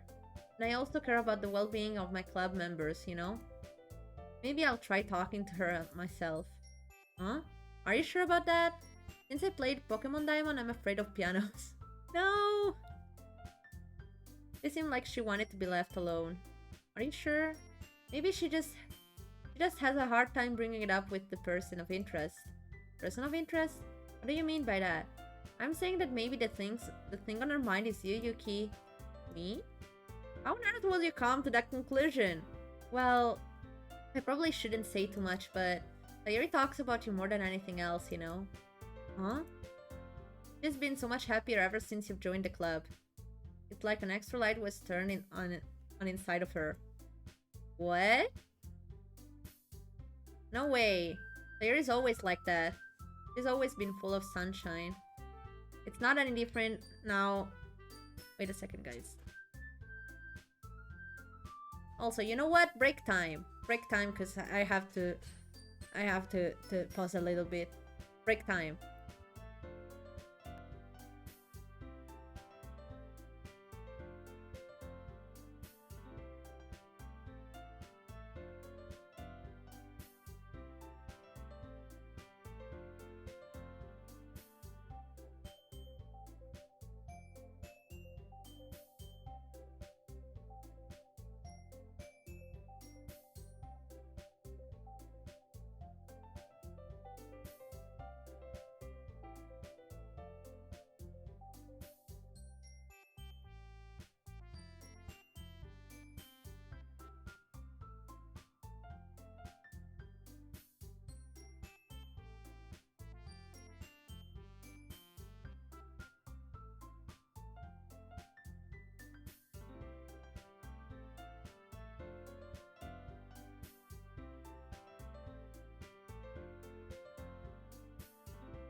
Okay, sorry guys, but my mom came home. She was out, and yeah, I had to go for a bit.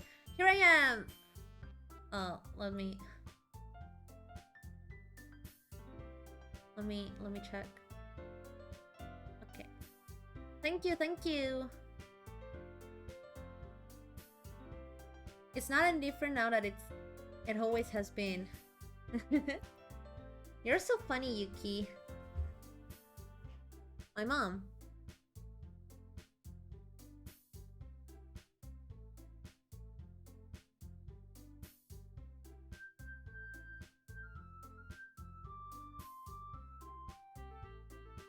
Have you thought that maybe you've always seen her as so cheerful?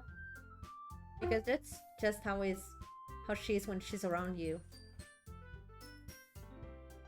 I said too much. I'm sorry, what do I know anyway? I didn't mean to jump to conclusions, so you should just forget about what I said. I'll try to talk to her, so try not to think about it for now. Uh... Alright.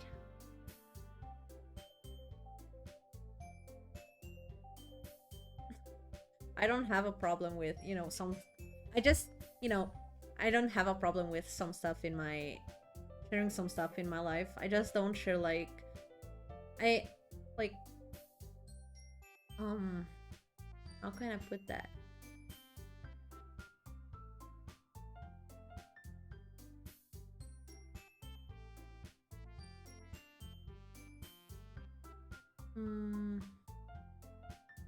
How can I put that? I mean, there are some stuff I'm not, I don't have problem sharing about my private life, like who I'm living with and stuff like that. But other stuff I'm really... It's strange, guys. I work in a strange way. There are some stuff I'm not really comfortable with sharing, and other stuff that I don't have a problem sharing. Mostly because, the fact that I live with my mom is kind of, kind of impact my streaming, my streams anyway. Like she sometimes come inside my room and is like talking to me, and I have to mute myself because she will accidentally dox myself. So I have to mute when she's entering. So yeah, I mean it's kind of hard to explain if I'm not clear about it. Ready? Long story short, take care of your mom. You only get one. Yes. Don't worry. I know she said to forget about it, but I already know that I won't be able to get her words out of my head. Monica stands up from her desk and walks across the room to where Sayori is sitting. I watch her kneel down next to Sayori and gently talk to her, but she's keeping her voice so quiet that I can't hear her from here. I sigh and sit myself down. I really don't address stuff like that when I stream, like I had drums going off in the background one time. I don't remember what I said, but I didn't say that was the cause for it. What was the cause for it? It's fine that way too. Everyone has different preference about this kind of stuff. So yeah, it's fine too. But that's impossible to do when she's behaving like that. Like this. Exactly how much do I care about her that I'm letting... Is my problem that I'm letting this weight me down so much. Now it feels like I'm the one behaving out of the ordinary. But there's nothing I can do besides wait for Monica. Hey you! Huh? I look up to see Natsuki next to me. Are you just gonna sit there and keep staring at nothing? There isn't there isn't that much time, so... sorry. I didn't mean to make you worry or anything. It's not like I'm worried. I was just... Natsuki glances down at her side. She's holding a volume of manga in her hand. That's right. Something just came up for a minute, but we can get started now. I won't make you wait any longer. Please. Now you're making me feel like a jerk. If something bothering you, then you can just tell me to leave you alone.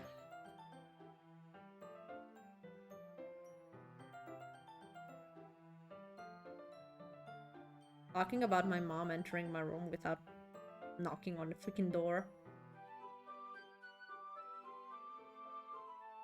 I mean, as Assuming you didn't feel like talking about it or anything, she practically mumbles the last part. Nah, I'm probably make it seem like a bigger deal than it is. I've just been thinking about Sayori, that's all. Sayori? Thinking about her? Yeah, she seems pretty down today, but she didn't want to admit it to me. So I can't help but wonder if something happened to her.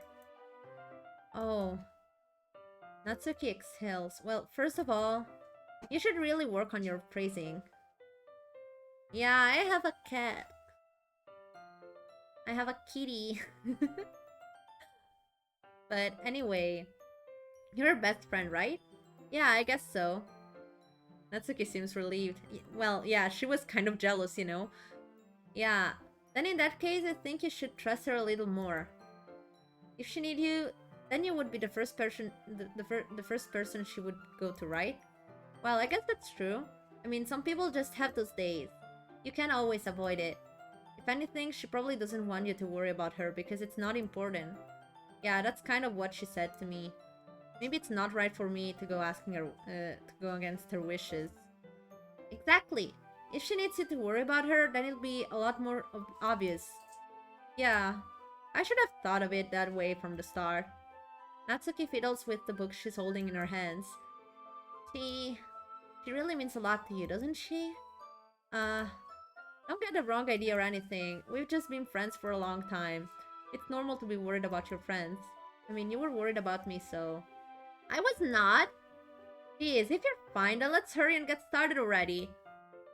Yeah. Tsundere. Okay, everyone.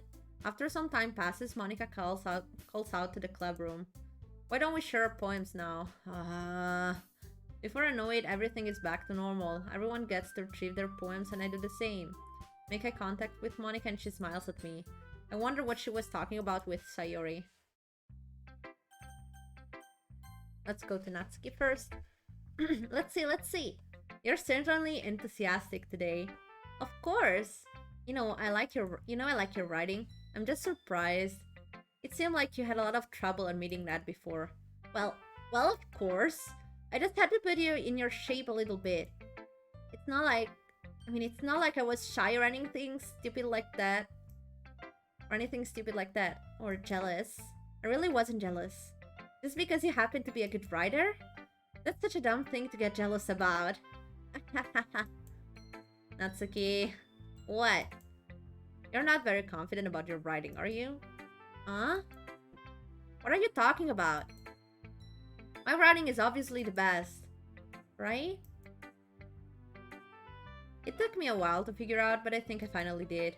Maybe Natsuki acts so arrogant because she's trying to make up for her own insecurities. If she acts like she's the best, then other people might think that way too. Right? Yuki? Please just tell me you like my poems. I don't care if you hate them. Just please tell me I'm the best. I just really need to hear that from someone. I know I sound stupid, but there's a reason I never shared my poems before. Natsuki, because nobody ever takes me seriously. What's the point of sharing my poems if people just laugh and say, "That's so cute, just like you, Natsuki"? Sometimes I don't want to be cute. But nobody understands that. See guys, I don't want to be cute sometimes. Stop calling me that. I try really hard when I write. The style doesn't matter. The emotions are there. Why can't anyone see that? I just want... Natsuki trails off. Maybe it's because her lips started to quiver. I look down. Her fists are clenched really tightly. Hey Natsuki, if you're not careful, you'll rip your own poem. I gently grab the poem with my own hand until she relaxes her grip on it. I place it flat on the desk and smooth out the wrinkles that she put into it. Don't read it. Before I can pick it back up, Natsuki snatches the poem away from the desk. It's not any good.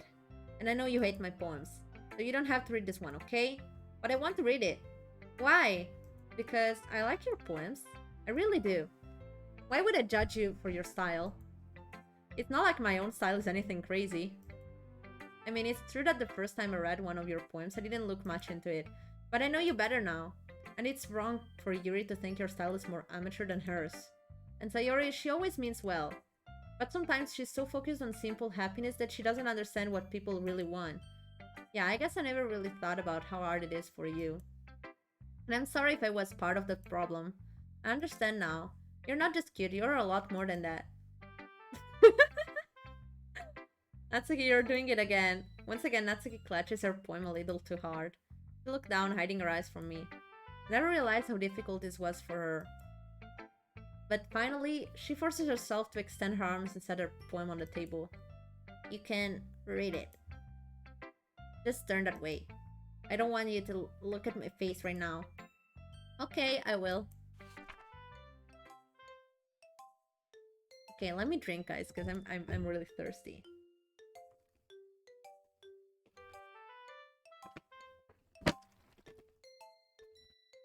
Okay. Because you. Tomorrow will be brighter with me around.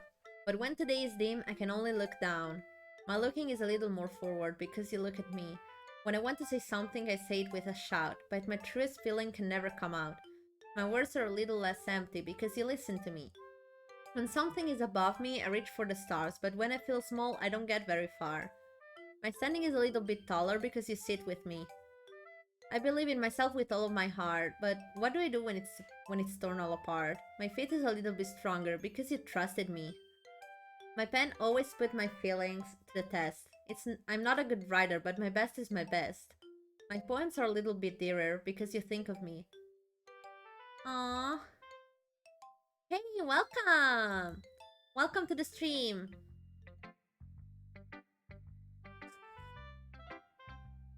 Okay. Guys, I swear, Doki Doki is testing me. I almost finished my bottle of water.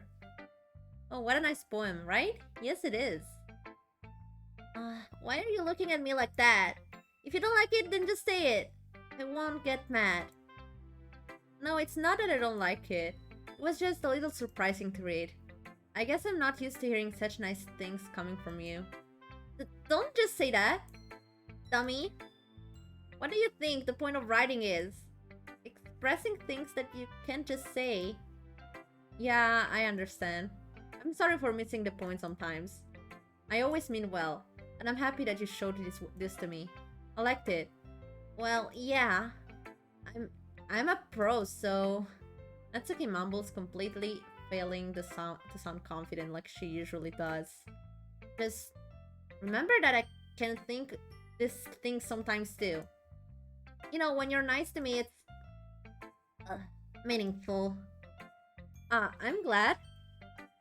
I think Natsuki is satisfied. I start to hand the poem back to her. But as I do so, Natsuki takes my hand and pushes them back away. Her small, soft hands surprise me with their assertion. I don't want it. Huh? Why not? I just don't. Please. I realize what Natsuki is doing. Unable to be honest, she's trying to give me the poem in a roundabout way. Well, in that case, I'm going to keep it. Instead of teasing her, I choose to go along with it. Good. If you didn't, I would...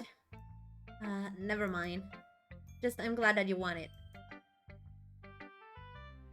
Natsuki backpedals on her words and leave it at that. Despite her best effort to hide her expression, I can see her faintly smiling to herself. That's all for now, so... Go put it away before someone sees it, okay? Yeah. I'll go do that. With that, I return to my seat, so that I can put away Natsuki's poem. That side eye is the closet you will ever see real motion. Yeah. The closest you will ever see real motion. Yeah. That's why I like Natsuki. She's actually really nice. Okay, let's go to Sayori. It's nice, I guess. Come on, I can already tell you don't like it. Well, you don't need to worry about what I think. After all, you wrote this for someone else, didn't you? Probably Natsuki. Huh? I didn't write this for anyone specifically. Maybe. That's not really what I meant, though. But it's okay. You're making new friends just like I was hoping. That makes me really happy. And you're happy too, right? In this club? Well, of course I am. Good. That's all that matters to me. Thank you, Yuki. Sayori, is there something wrong? Huh? No, nothing. I'm just a little tired today. Alright. Just tell me if you need anything. I will. Don't worry about me, okay? You can go play with everyone else now. If you insist. Yay! I'm gonna go home a little bit early today. Sayori? Tell Monica I wasn't feeling well, okay? I'll see you tomorrow! Before I can say anything else, Sayori cheerfully walks out of the classroom, humming to herself.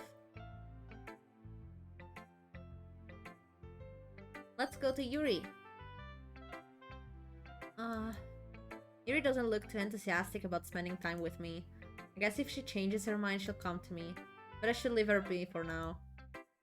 Oh my god, what the fuck, guys? Hey Yuki! Have you thought about what you wanted me to perform at the festival? Well, being in this club is one thing, but performing in front of a bunch of people? I'll have to give it some more thought. Okay, no pressure. But whatever you do, I'm sure it'll turn out great. It would also make me happy to see. Anyway, let's take a look at today's poem. Sure. I'll let Monica make the poem I'm holding in my, take the poem I'm holding in my hands. Sticking with the Natsuki style once more, I see. You really like Natsuki, don't you? Huh? That's... Aw, come on, Yuki.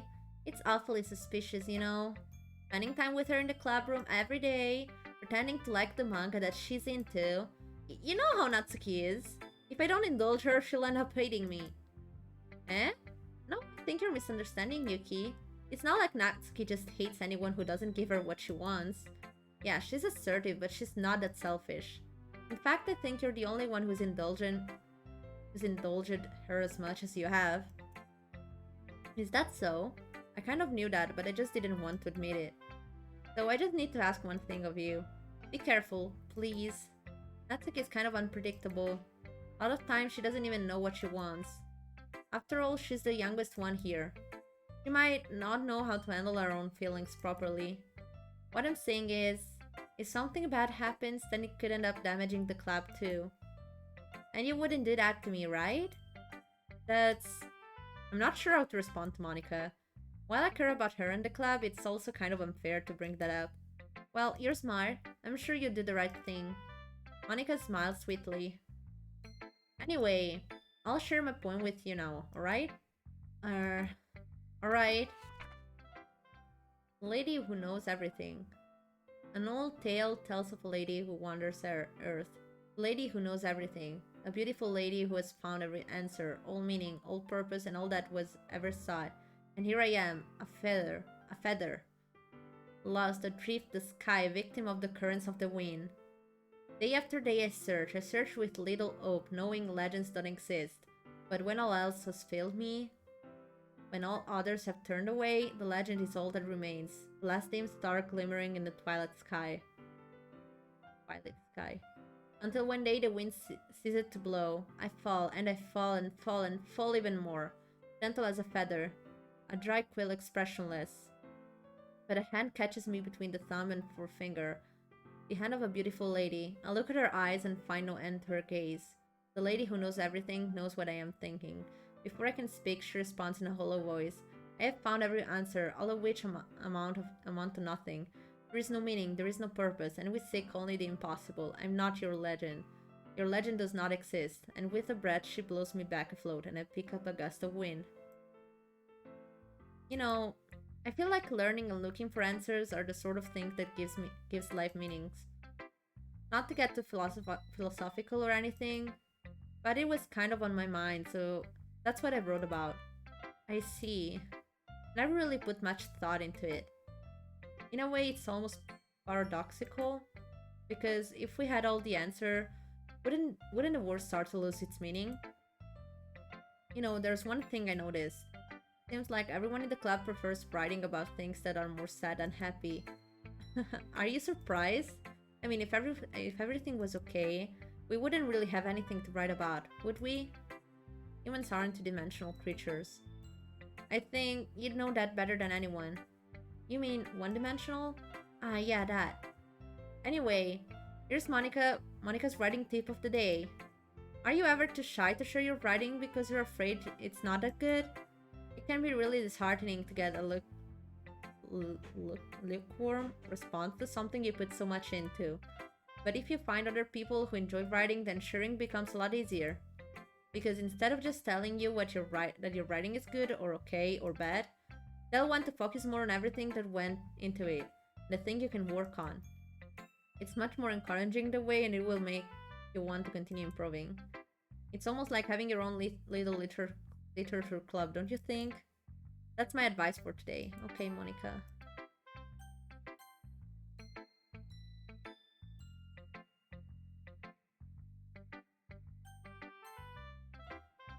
Thanks for listening. Okay. It's time, guys. We're almost at the end. We're all done sharing poems, right? Why don't we start figuring out? Hold on a second. Is it just me or did you say something strange just now? Huh? Something in this sound a bit unusual. That's right. You deviated from the usual catchphrase when addressing the club. Catchphrase? I don't have a catchphrase. Jeez. Why is the mood so weird today? Look, even Yuri isn't immune to it. Stagnating air is common foreshadowing that something terrible is about to happen. In your books, maybe. Look, the only thing different is that Sayori isn't here. It seems you're right. Sayori always helps up lighten the mood a little bit, doesn't she? It's almost like everyone's balance is thrown off a little when she's not around. Where the heck did she run off to anyway? I thought she just went to pee. Natsuki, please, show some decency. Come on. She actually wasn't feeling too well and went home here early. Is that so? I hope she's alright. Seriously? Of all the times to not go home with her, you pick the time she's not feeling well? So much for you two being all lovey-dovey. No. First of all, stop misunderstanding my friendship with Sayori. And second, she's kind of been avoiding me today, so I didn't want to force it. Oh? That curious expression coming from Yuri, of all people? Calm down, guys. I'll talk to her earlier and everything is fine. What did she say? Anyway, we need to figure out the rest of the festival preparations, so let's decide what everyone will be doing this weekend. I already know what I am doing. That's right. Natsuki will be making cupcakes, but we might need a lot of them and different flavors. Can you handle that all by yourself, Natsuki? Challenge accepted. Natsuki is not entirely wrong. I mean... You mean?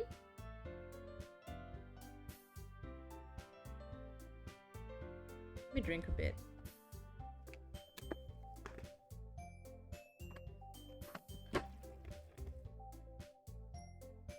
Go to her. It's not me who decides, sadly. And as for myself, I'm going to be printing and assembling all the poetry pamphlets.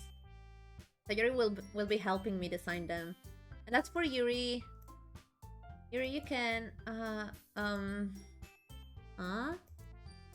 Guys, can you help me come up with something for Yuri? I'm useless. No! That's not it at all. You're the most talented person here, you know? Now Natsuki potting too? Jeez, even I can tell now. I guess I never gave Sayori enough credit, but I can tell things are even harder on you when she's not around.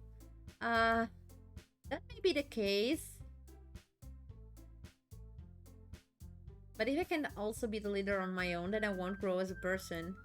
No drink for you. For your words must stay dry, like the hot blazing desert sand. Please no, I can't read if I'm not hydrated.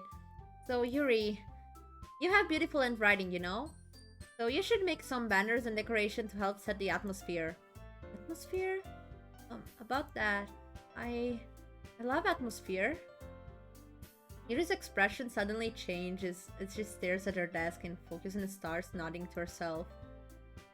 Your mind is already racing, I see. That's great. You'll be a wonderful help, Yuri. But anyway, that just leaves you, Yuki. The one who is truly useless. Don't say that. In fact, both Natsuki and Yuri have some pretty heavy tasks to handle. It would probably be go a long way to give one of them a hand.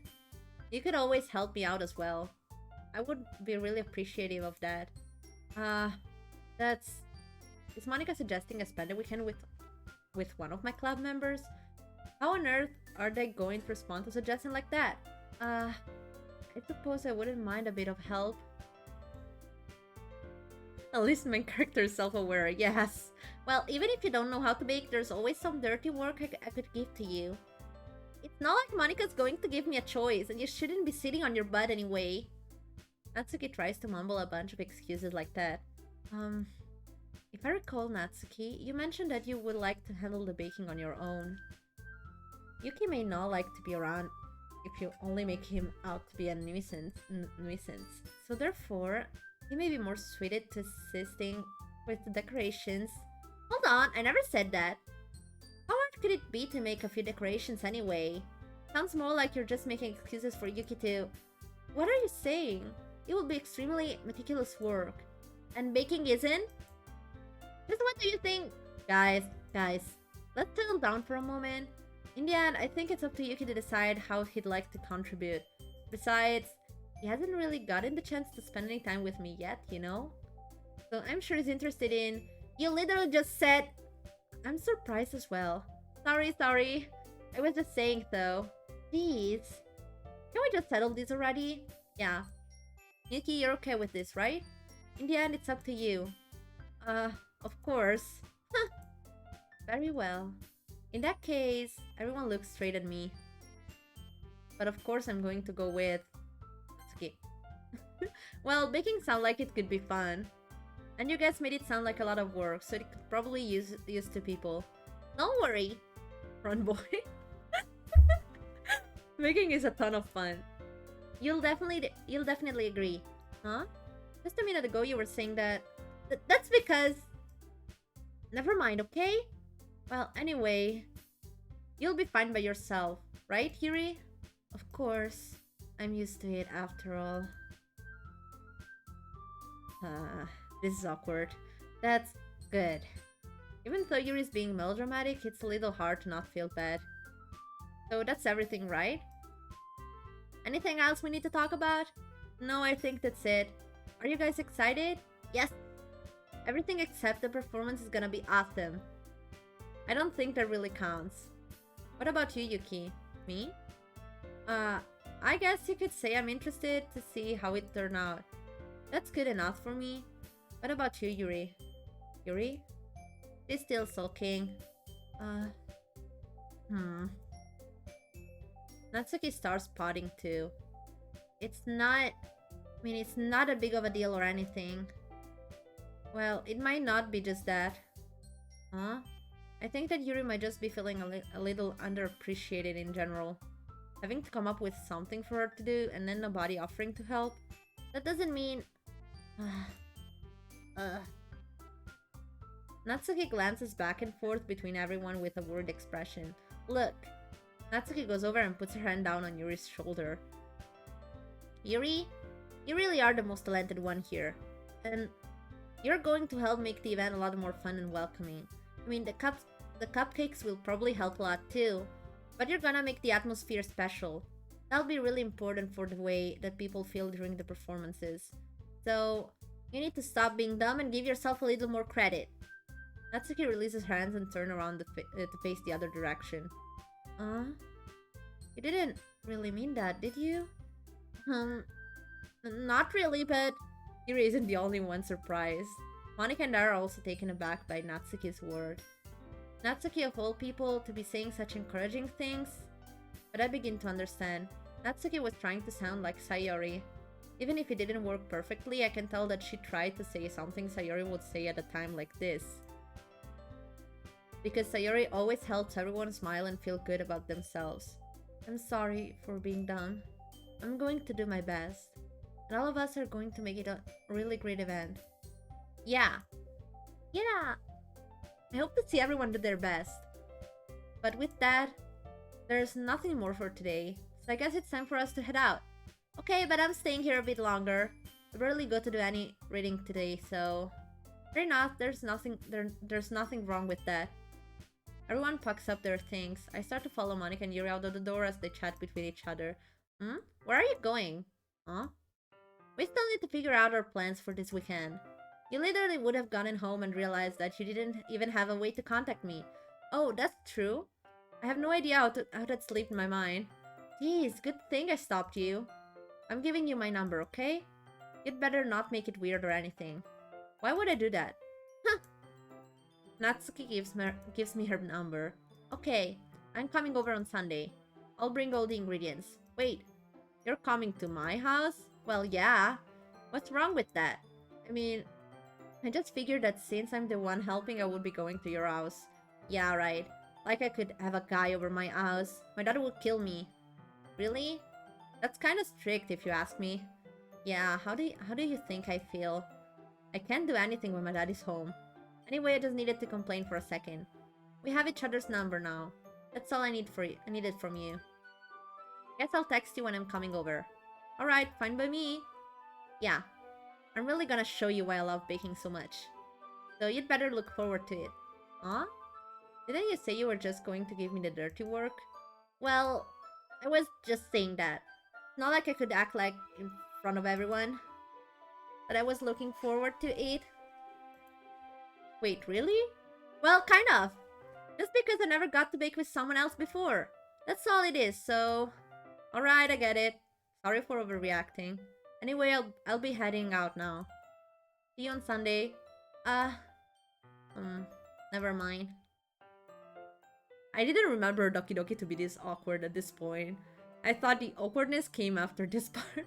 Can't believe this. Natsuki is going to be coming to my house on Sunday. My anxiety shoots through the roof. Even though I've gotten pretty used to handling her at this point, there's no telling what might end up happening when we're outside of school. More than that, she told me that she was looking forward to it. Oh, where main character goes, awkwardness shall not be for. Is it the chance I have to make something happen between us? Or is it too early for that? Only time will tell. But until then, I won't be able to take my mind off it. Okay, how long are you staying alive?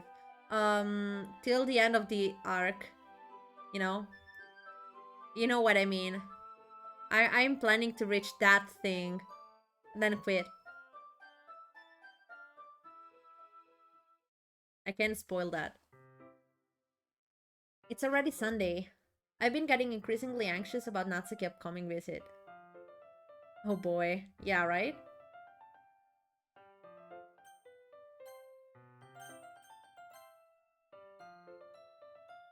I keep telling myself there's no reason to be nervous, but it doesn't help much. I wonder if she'll act any different when it's just the two of us. Meanwhile, she's been texting me a lot. We send each other one after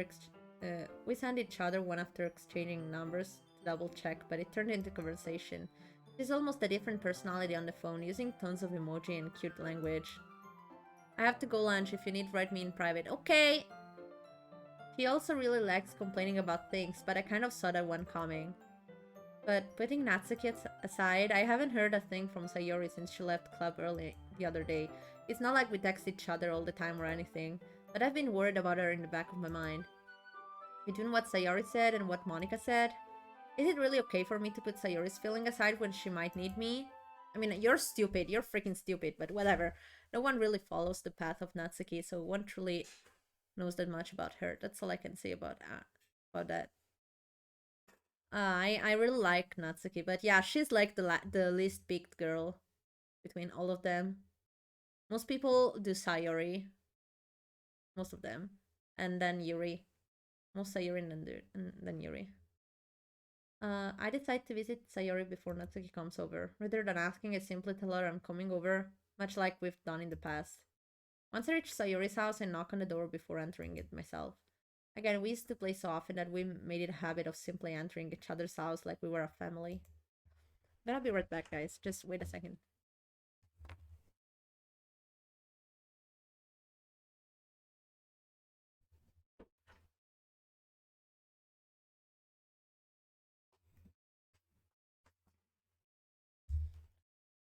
Okay, I closed the door because the door was open and it was bugging me a lot. The house is quiet. Sayori isn't anywhere on the first floor, so I assume she's up in her room. It's already strange of her not to run down and greet me. I head up to her bedroom where I finally find her. Sayori? Hi, Yuki. I sit down in her room. Sayori forces a smile, but it's easy to tell that she's different. There's a minute of silence between us. You haven't come over like this in a long time, have you? I guess you're right. It has been a long time. Not much has really changed, has it? My wordplay may get a little sad from the point on. Just a heads up, knowing what I know, yeah. Yeah.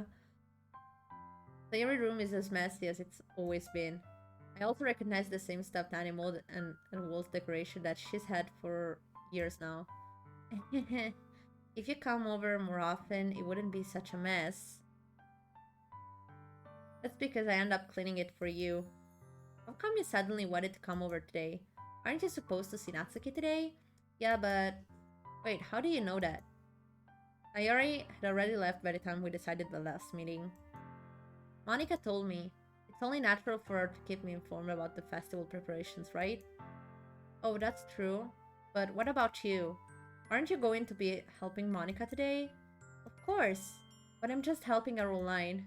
We didn't plan to meet up or anything. So it's just me and Natsuki then. Yep. There's more silence between us. Sayori stares in a random direction. Everything about her behavior is really uncharacteristic.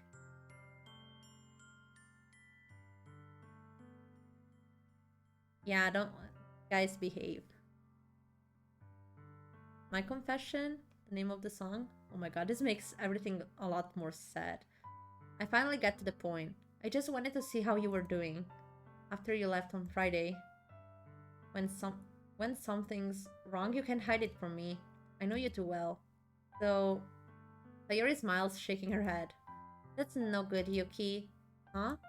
Why can't it just be like it's always been? This is all my fault. If I didn't get so weak and accidentally express my feelings, if I didn't make this stupid mistake, then you wouldn't have been worried about me at all. You wouldn't have come here. You wouldn't have even been thinking about me right now. But it's just my punishment, isn't it? I'm getting punished for being so selfish. I think that's why the world decided to have you come over today. He just wants to torture me. Sayori. I grabbed Sayori by the shoulders. What on earth are you saying?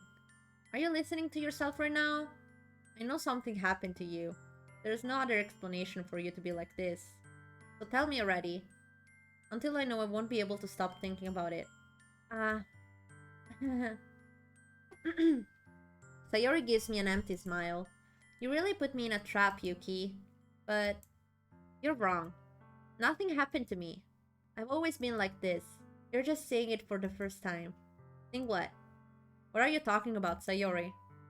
You're really just going to make me say it, aren't you, Yuki? I guess I have no choice this time. The thing is, I've had a really bad depression my whole life. Did you know that? Why do you think I'm late to school every day? Because most days I can't even find a reason to get out of bed. What reason is there to do anything when I fully know how worthless I am? Why go to school? Why eat? Why make friends? Why make other people put their energy and caring to waste by having them spend it on me? That's what it feels like. And that's why I just want to make everyone happy. Without anyone worrying about me. I'm in shock. I can't even figure out how to respond. How is it possible that Sayori kept this from me the entire time that I've known her? Did she really want so badly for me to just not think about her? Why, Sayori? Huh? Why is it that you've never told me about this? It almost feels like I've been betrayed as your close friend.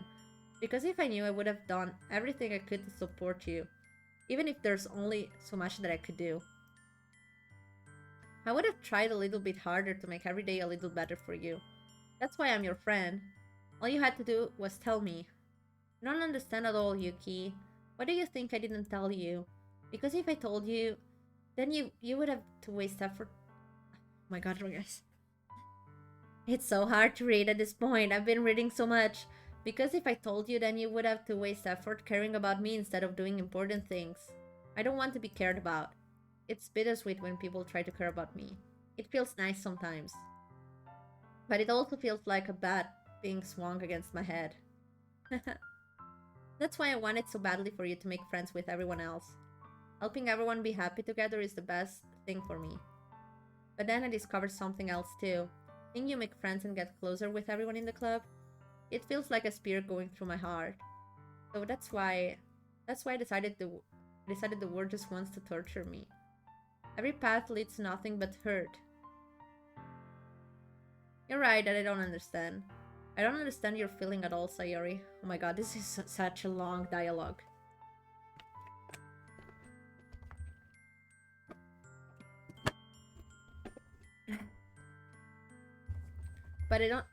But I don't need to understand. Whatever it takes for me to help you stop hurting, that's what I'll do. No, Yuki, there's nothing. Nothing at all. The only thing that could have helped is if everything could be like it always was. But I was selfish. I finally showed you what a horrible person I am. Tears streaks down Sayori's face. I made you join the literature club because I was selfish, and I was punished by my heart hurting in a way that I couldn't understand. And now you came here and I made you hurt too. I'm just weak and selfish. That's all I am. And that's why I'm going to accept this punishment. Because I deserve every last one. Without thinking, I once again grabbed Sayori's shoulder. This time I pull her into a tight embrace.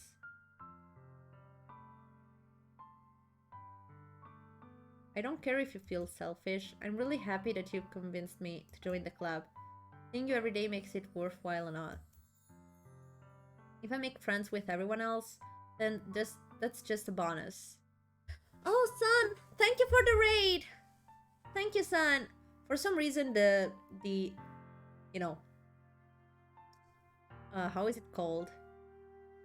The thingy to signal me the raid. It's not working for some reason. But yeah. Thank you, son! Thank you! Thank you very much! Yes, I'm enjoying the game. Yes, Sunraid, welcome everyone, welcome. We're playing Doki Doki. We're playing Doki Doki Literature Club. And yeah, that's about it. My name is Yuki. I'm one of Sun's siblings, if you don't know. And yeah, I'm a ghost, and I'm just, you know, trying to have a good time while playing this game and not crying. Hello, Sun's chat. Hydrate? Okay, I will, no problem.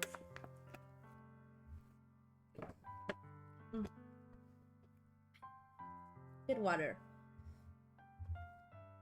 If I make friends with everyone else, then that's just a bonus. But please, never underestimate how much I care about you. I wouldn't have it any other way. Yuki. Sayori isn't hugging me back. Despite my arms being wrapped around her, Sayori's arm remained at their sides. She starts sobbing next to my ear. Don't do this to me. Please don't do this. Sayori barely manages to speak between her sobs. Is this a blind playthrough? No, it's not blind. It's not blind. I was a huge Doki Doki fan when it first came out. Yeah, exactly. Avoid spoilers, even though I know. Please don't spoil, because there are people in chat that don't know. And I want them to enjoy the game. Even if I know what is gonna happen and how the game is going to develop. Hi, welcome back, Kingo. You should sleep though, but I'm glad you're back anyway. Yeah, but yeah, it's not blind playthrough. When it first came out and it was really popular, I watched some gameplay, but I never played it, so it's the first time for me playing it. I never played because I was scared. But yeah, this is the first time for me playing it, but it's not a blind playthrough. I know mostly everything. The other things I might not know is the things I don't remember. I don't know if I'm doing the right thing, but all I want is for her to know that I care. If you have it in you to call yourself selfish, then you have to let me be selfish too. No matter what it takes, I'll figure out what needs to change. I'll make these feelings go away. And if there's anything that you need me to do, then you'd better tell me. I'll get mad if you don't. I don't know.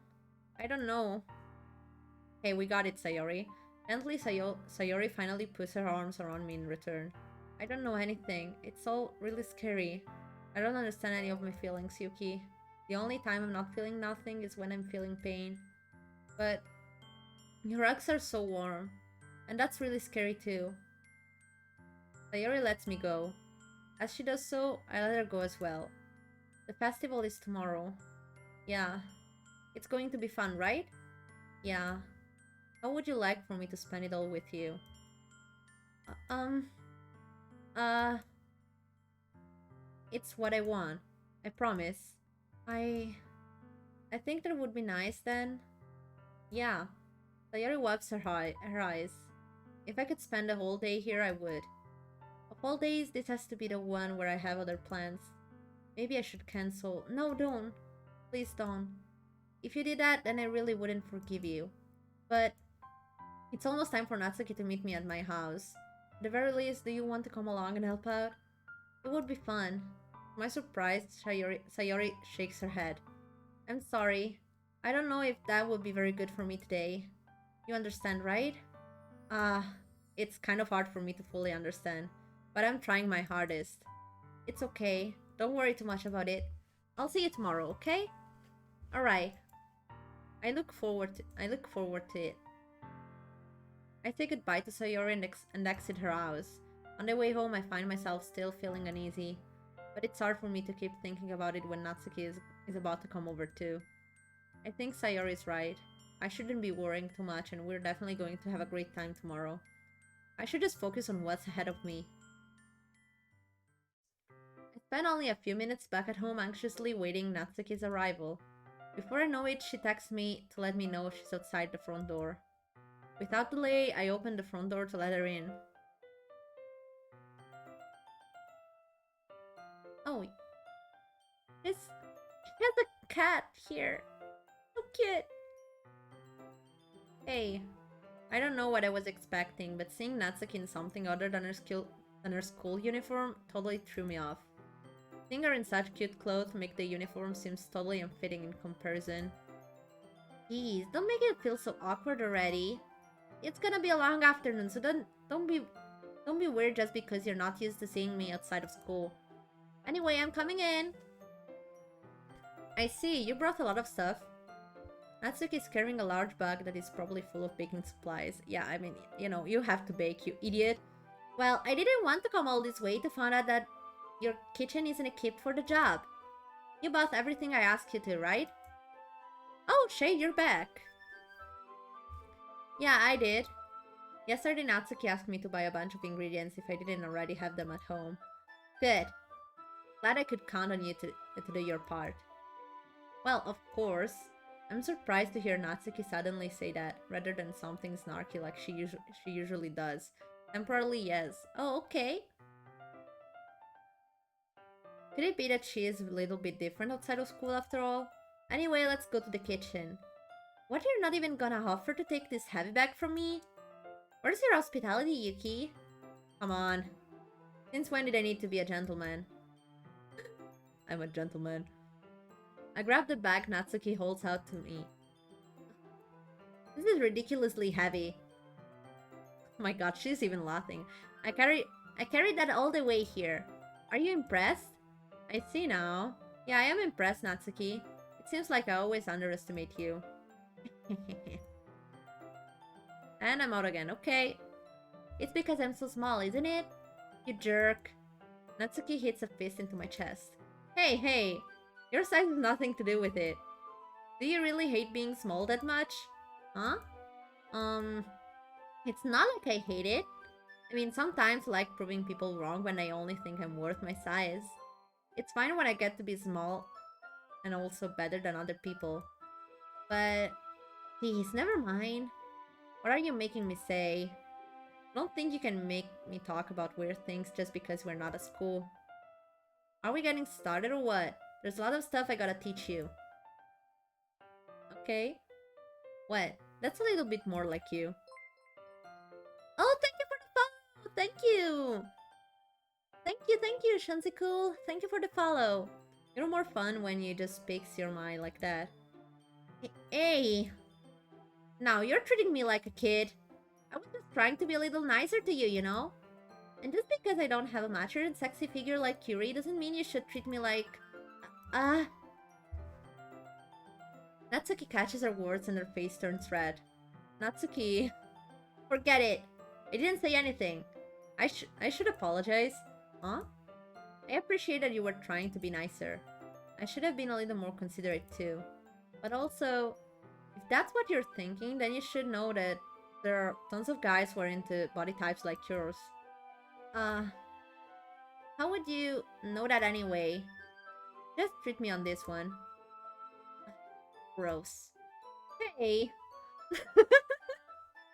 was that to me? Well, man. Let's just get started already. Okay. You get all sour when a girl calls you gross. I finally found your weakness, Yuki.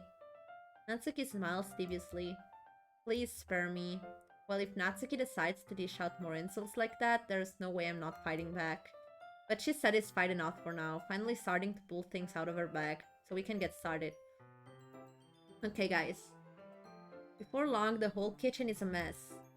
Spoons, dirty bowls, floor spilled fluid, and plastic bags are strewn about heavy countertop.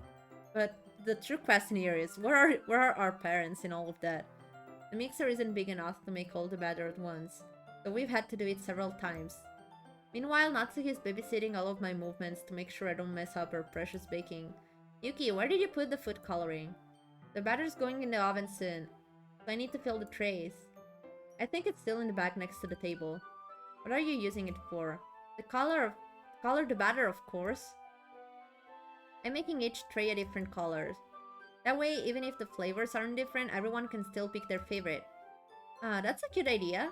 Are we doing anything like that with the icing? Do you want to? You're asking me? I don't really have a preference, so... Come on. You're not putting any heart into this at all. Can't you at least try to have fun? I'm having fun.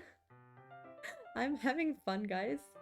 I'm not really sure what Natsuki is trying to get out of me. Meanwhile, I see her separate the batter into smaller bowls and put a few drops of food coloring into each.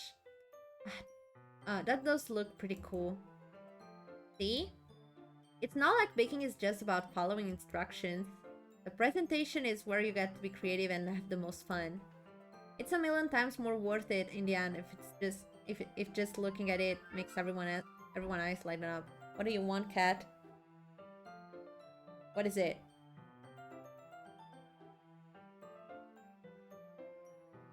What?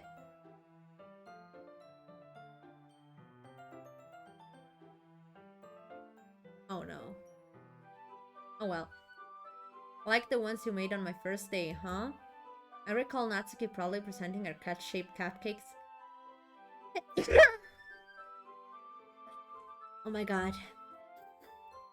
And Sayori and Monika's delighted expressions. Thank you. Thank you very much. Oh. I wonder if I can make Natsuki proud like that too. Yeah. Maybe I will use the food coloring then. Sounds like you're starting to understand. Just make sure you completely finish mixing the icing before you mess with the food coloring. Yeah, it's getting there. We were using the electric mixer for the batter, so I got stuck with a whisk and a huge bowl for the icing. Huh? The icing's still lumpy. Are you even trying? Well, yeah. It'll just take a little longer. Jeez, I'll be here all night if you do it like that. Here, look. Natsuki grabs the whisk for me and uses her other hand to tilt the bowl back. You really need to beat the crap out of it. After a few seconds, the consistency of the icing was already improved. See? As if to empathize, Natsuki sticks a finger on the icing and pops it in her mouth. Reluctantly start to do the same. Hey! Natsuki suddenly grabs my wrist. I don't want your gross fingers in my icing. Your icing, huh? Are you forgetting who did all the work? I start to fight back, trying to inch my finger toward the bowl. Don't make me beat the crap out of you next. I'd like to see you try. I push harder just enough for my finger to reach the icing. I triumphantly scoop some with my finger, just as Natsuki tugs with all her might. The force of Natsuki pulling me causes me to stumble, making her stumble in turn. Gross. You got it on my face. Whose fault is that? There's a big glob of icing on Natsuki's cheek. She tries to reach it with her tongue, but it's too far away. Jeez. You know what? Take this. Natsuki instead wipes it off with her finger before showing her finger toward my own face. You wish. They're really fighting like freaking kids. Uh. Oh my god, so cute! Not until you apologize for calling me gross. Fine, fine. I'm sorry for calling you gross. You know I don't mean it. It's just fun seeing you react to it. You do that to me all the time, you know? Saying dumb thing just to get a reaction out of me. You really shouldn't tease girl like that. Is that so? In that case, I probably shouldn't do this either. It's good to finally see Natsuki smile. Yeah, right? She's so cute when she smiles. She finally, you know, looks at least a little bit happy. It already got weird. What? Did you seriously just... Natsuki is so surprised that she can even figure out how to get mad at me. Her face is entirely red. What is this face? You really shouldn't do that kind of things to girl unless you really like them. You know that, right? What kind of question is she asking me just like that? How did the mood turn to this so quickly? Welcome back! Natsuki gazes at me in silence. I notice her shallow breath. Why am I starting to feel dizzy? Huh? Out of nowhere, the fire alarm starts going off. Natsuki rushes over to the oven. Is something burning? I see that I came back at the right time. Yes. I thought you didn't put the cupcakes in yet. Oh my god. No wonder.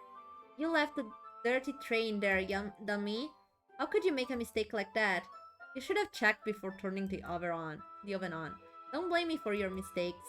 Jeez. Natsuki uses an oven mitt to grab the blackened tray out of the oven. She sets it on top of the stove. In another moment, the fire alarm stopped. Anyway, I'm putting them in the oven now. Yeah. The tension from the moment before still lingers over our heads. But the moment has already been lost. I watch as Natsuki slides the cupcake tray into the oven.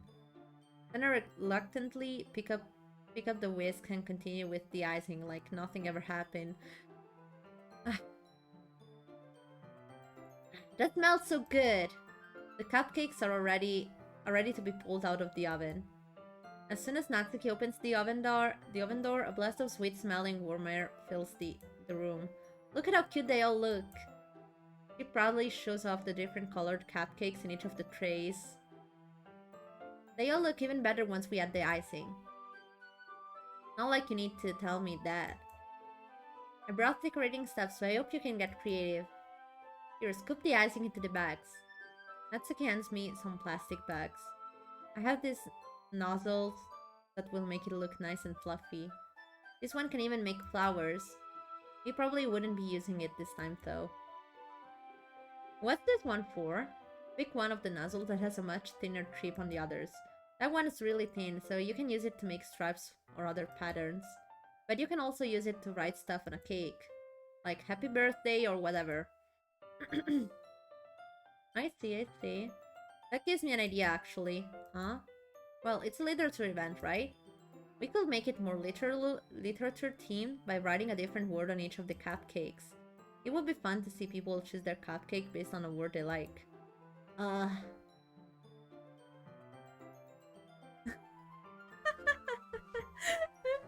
my god. I was kind of expecting you to say something really stupid, but that's actually a really cute idea, so... Maybe I'm getting it from you. What's that supposed to mean? I'm not cute.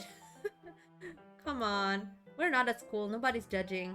You can't dress and act like this and not expect me to think you're cute. You can't. Okay, I read it wrong. It's okay. It's been all morning that I'm reading this. Well, Natsuki voice trails off. Same with you. Huh? Did you say something?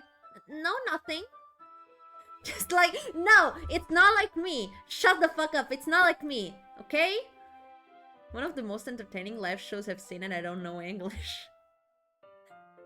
Trust me, I'm feeling exhausted. I've been reading the whole morning.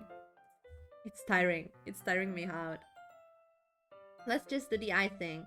Natsuki picks up the pace and fastens the nozzle onto each of the bags. There's a lot to do, so we shouldn't be wasting time. Here, I'll show you how to do it. Without giving me a chance to think about before, Natsuki quickly moves on. She shows me how to apply the icing and then we each get to work. When we're finally finished, Natsuki puts them all side by side to admire our work. Look at how pretty they are together. Yeah, they are, aren't they? I wish I could have I could have one now. Well, there's no reason you can't, right?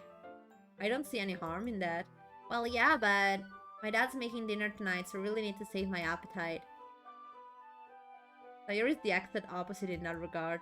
If she was here, we'd probably be down 10 cupcakes already. And she would still eat dinner. Come on, that's just unhealthy.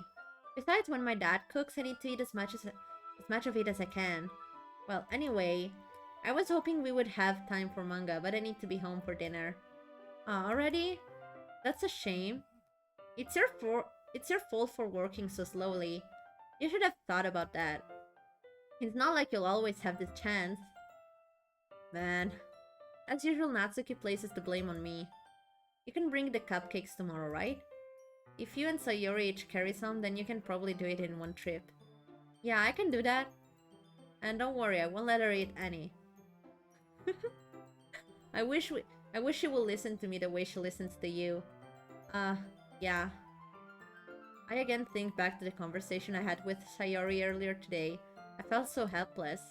Sayori always does listen to me, but at that point it felt like she couldn't listen to me at all. Okay, I'm all packed up. Good work today. You too. I'll walk you out, I guess. Just like that, Natsuki is already about to leave. Okay guys, it's time.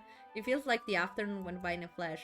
More than that, did I even take the opportunity to get closer to her like I wanted? Well, I guess I'll be off then. Thanks for all the help and everything. I'll see you tomorrow. Wait, Natsuki. Huh? What you said before about not always having this chance. Doesn't have to be that way. I had fun today. You showed me how fun baking can be like you wanted. But aside from that, you can come over anytime, okay? I think that if possible, I like to spend more time like this. If you want to read manga or go out somewhere, do you really mean that? Natsuki looks at me tensely, like she's trying to hide her expression. Yeah, I want to spend more time with you. Yuki, I thought you only cared about getting this done. Ugh. I'm sorry I had to leave so early today. I really didn't want to. I would really stay here longer if I could. I feel the same way as you, so... Natsuki suddenly gets closer to me. Wait, Natsuki. Standing inches from me, Natsuki looks up at me. I feel her finger gently clutched to the side of my shirt, as if holding onto me. Her rose-colored cheeks and matching eyes fill my vision, along with her slightly parted lips. They don't seem parted, guys. I don't know. I have the opinion that they aren't parted. What is happening? My head starts to go dizzy as I feel her soft breath against me. I've felt it for a while now. What? Natsuki suddenly jumps back. Sayori? Huh? Uh, Hi, Yuki. Sayori. Just now we weren't... It's okay, Yuki. I just stopped by to say hi. Uh, uh, well, you should have come a little earlier. I'm already on my way out, so... Oh, really? That's too bad. Yeah, well, I'll still see you at the festival tomorrow, so it's fine. Just don't eat any cupcakes before then. Anyway, later. Clearly flustered, Natsuki hurries off and Sayori waves goodbye. Sayori, I thought you didn't want to come over today. Well, I tried staying in my room, but my imagination was being really mean to me. So I had to come here and see it for myself. See what? What are you talking about? You know, how much fun you were having with Natsuki. Yeah, she ran off like she was really panicking. and how close you got to her. It makes me really happy that you've made such good friends. That's all that matters to me. Tears start to fall down Sayori's face. That's all that matters to me. Why am I feeling this way? I'm supposed to be happy for you. Why does it feel like my heart is splitting in half? It hurts so much. Everything hurts so much. This would be so much better if I could just disappear. Sayori, don't say that. It's true, Yuki. If I wasn't here, then you wouldn't have to waste your sympathy on me. You wouldn't have to put up with me being selfish. Monica was right. I should just... Monica? Monica was right about what? Don't worry, it's okay. Sayori, what I said before is true. I'm not going to let this continue. Caring about you like this isn't the burden your mind is making it out to be. It's something that makes me happy. It's something that I wouldn't trade for anything else. So even if it takes an entire lifetime, I'm going to be by your side until you don't feel any more pain. But Sayori looks away. I put a hand on her shoulder to reassure her. I'm scared, Yuki. I'm really scared. What are you scared of, Sayori? I'm scared that I might like you more than you like me. Sayori? It's true, isn't it? I was weak and started to like you too much. I did this to myself. Oh no, this moment. Yeah, and the sad part is that I have to reject her. Because I will feel really bad if I didn't. I like you so much that I want to die. That's how I feel. And that's enough, Sayori. I don't want you to hurt anymore. I slid my hand down Sayori's arm and squeezed her hand in my own. Do you remember how I said I always know what's best for you? Do you still believe me? This is bad, guys, because I have to reject her, okay? I have to, because if I don't, I will feel like the worst person in the whole world, because I'm... You know, it's unfair on Natsuki and it's unfair on Sayori, like... What the fuck? And why am I taking this so seriously? It's a freaking game! Thank you for the follow. Thank you. It's a freaking game and I'm taking this so seriously. Hi. I know what you need the most right now. And that's what I'm going to give to you. You'll always be my dearest friend. Yes! You came at the right time. You'll always be my dearest friend. What you need most is for things to be like they've always been. Monica told me the truth. She told me how much happier you seemed after I joined the club. It's your first walkthrough. I know what's happening in the game, what's gonna happen, because I watched some gameplay, but it's the first time I'm playing it, so yeah. I know you're struggling with some really difficult feelings right now, but please trust me that I know what's best and what will make you happy in the end. I promise I'll help get things back to the way they were. Why are you afraid, Helfan? Why are you afraid?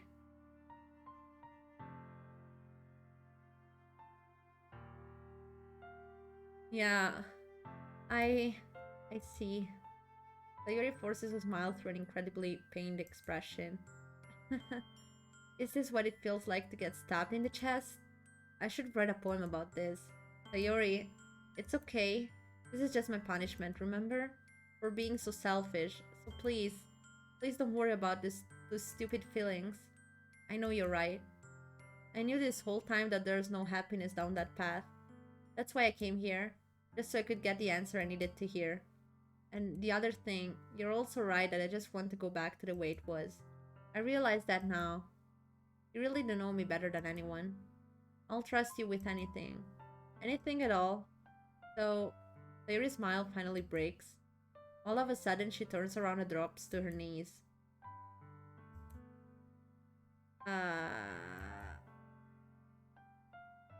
This is painful.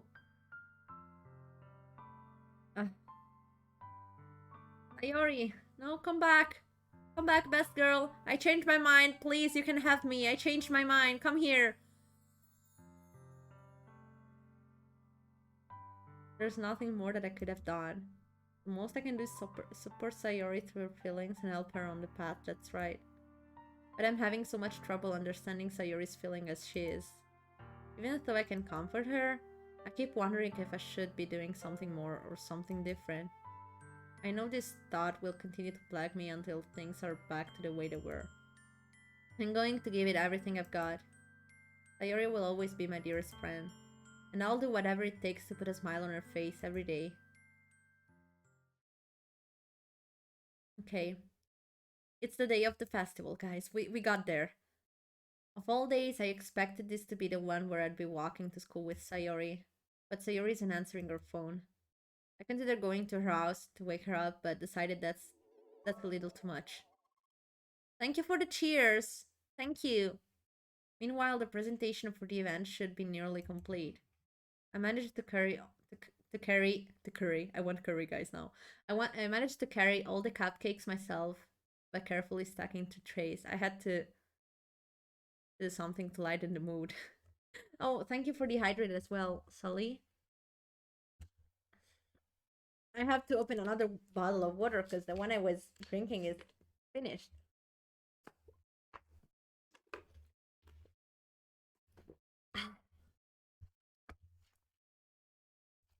So good. Uh, Natsuki is already texting up a storm, but I can't respond thanks to my hands being full. Funnily enough, I probably feel the same way as Natsuki about the event. I'm more excited for it to be over so I can spend time with Sayori and Natsuki at the festival. Okay, Helfen, thank you for coming by. Looking forward to you, seeing, watching my next live, my next streams. Thank you very much. Bye bye. But knowing Monica, I'm sure the event will be great too. Yuki, you're the first one here. Thanks for being early. That's funny. I thought at least Yuri will be here by now. Monica is placing little booklets on each of the desks in the classroom. They must be the ones she prepared that have all the poems we're performing. In the end, I found a random poem online that I thought Monica would like and submitted it. So that's the one I'll be performing. I'm surprised you didn't bring Sayori with you. Yeah, she overslept again. That dummy. You think that on days this important she'd try a little harder. I say that, but I suddenly remember what Sayori told me yesterday, and I suddenly feel awful knowing it's not nearly that simple for her. I only said it because it's the way I'm used to thinking. But maybe I should have gone to wake her up after all. Yes, you should, you stupid. You should take a little responsibility for her, Yuki. I mean, especially after your exchange with her yesterday. You kind of left her hanging this morning, you know? Nice joke, Monica. Nice joke. Exchange? Monica, you know about that? Of course I do. I'm the club president after all. But I stammer, embarrassed. Did Sayori really tell her about it that quickly? About how I basically turned down her confession? That makes me really seem like the bad guy here. But I'm the one who knows what's best for her, right? Jeez. You don't know the full story at all, so don't worry. I probably know a lot more than you think. Huh? Monica is being as friendly as usual, but for some reason I felt a chill down my spine after hearing that. Hey, do you want to check out the pamphlets? They came out really nice. Yeah, sure. I grabbed one of the pamphlets laid out on the desk. Oh yeah, they really did. Something like this will definitely help people take the club more seriously. Yeah, I thought so too. I flipped through the pages. Each member's poem is neatly printed on its own page, giving it an almost professional feel. I recognized Natsuki's and Yuri's poem from the ones they performed during our practice. What's this? I flipped to Sayori's poem. It's different from the one she practiced. It's one that I haven't read before.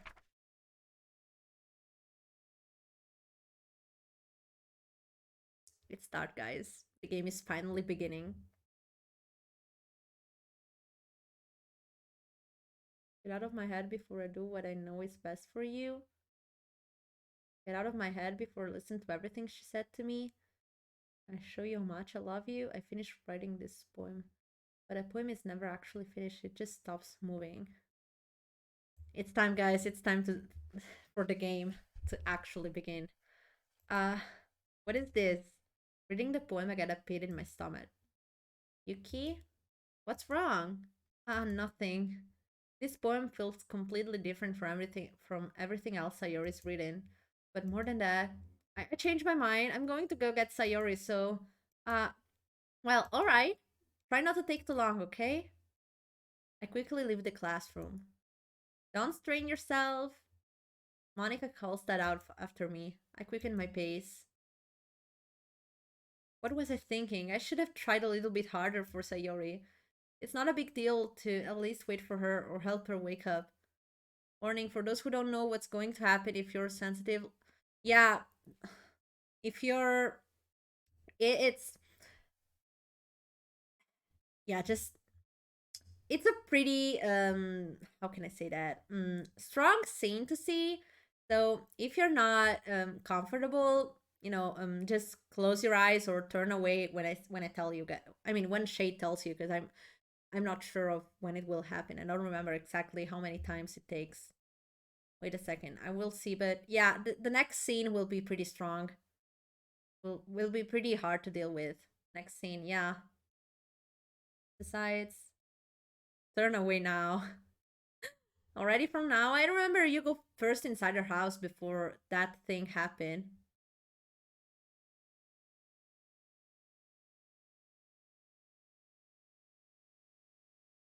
If I'm not wrong, you first enter her house and then you see that, but I'm not sure. So yeah, just to be sure, just if you're sensitive, easily, if you get easily impressed by stuff, just turn around. I reach Sayori's house and knock on the door. I don't expect an answer since she's not picking up her phone either. Like yesterday, I opened the door and let myself in. Sayori? She really is a heavy sleeper. Contains self-harm. Self-harm is like to be kind. But yeah, let's say it contains self-harm. Warning, yes, trigger warning, guys. This scene contains, let's say, self-harm, and yeah, it's really strong. I'm not gonna lie, when I first saw that, I got really scared, so yeah.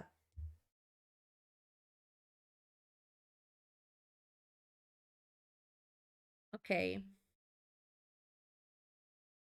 I can't believe I ended up doing this after all. Waking her up in her own house. Isn't that more like something a boyfriend would do? In any case, it just feels right. Outside Sayori's room, I knock on the door.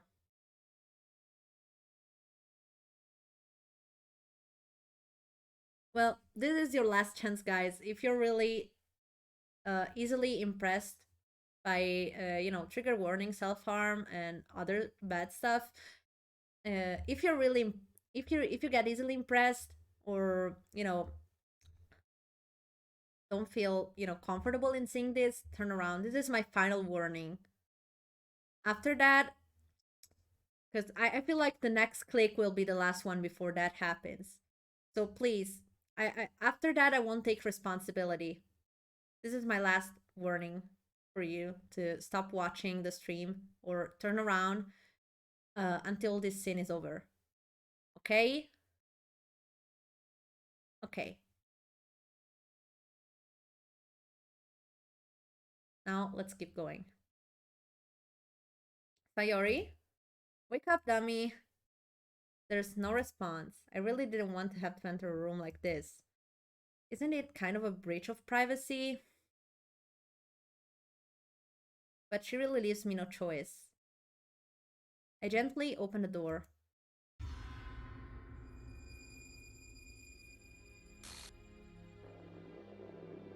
I'm not gonna lie, guys, I kind of flinched even though I knew what was gonna happen. Yeah. An exception has occurred. File game. Okay. What the hell? It has to be. This isn't real. There's no way this can be real. Sayori wouldn't do this. Everything was normal up until a few days ago. That's why I can't believe what my eyes are showing me. Because this game is because this game is pain. I told her Sayori would be there for her. I told her I know what's best and that everything will be okay. Then why? Why would she do this? How could I be so helpless? What did I do wrong? Turning down her confession? That has to have been what pulls her over the edge. Actually, no, spoiler guys. It won't... The result would have been the same. Nothing would have changed. Nothing would have changed, like... Spoiler. Sayori would have died anyway. It's out of her... You know, we can't change this. Her agonized scream still echoes in my ears. Why did I do that to her when she needed me the most? Why was I so selfish? This is my fault. My swarming thought keeps telling me everything I could have done to prevent this. If I just spent more time with her, walked her to school, and gave her what I know she wanted out of our relationship, then I could have prevented this. I know I could have prevented this. Through the literature club, through the festival, I just lost my best friend. Someone I grew up with. She's gone forever now. Nothing I do can bring her back. This isn't some game where I can reset and try something different. Yes, actually you can do that. But don't worry, the game will do that for you. I had only one chance and I was careful enough. And now I'll carry this guilt with me until I die. Nothing in my life is worth more than hers. But I still couldn't do what she needed from me. And now, I can never take it back. Never.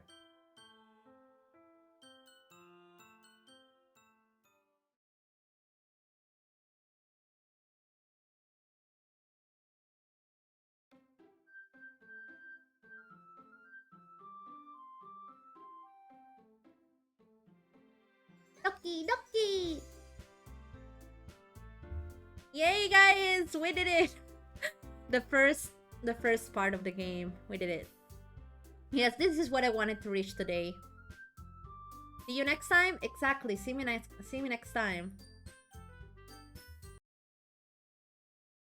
Wait a second. I'm gonna put the music on. Oh, where is it? Here it is.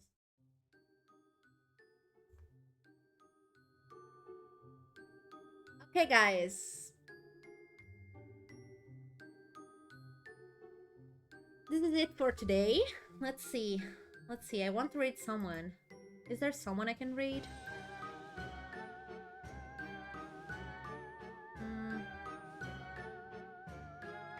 Yes.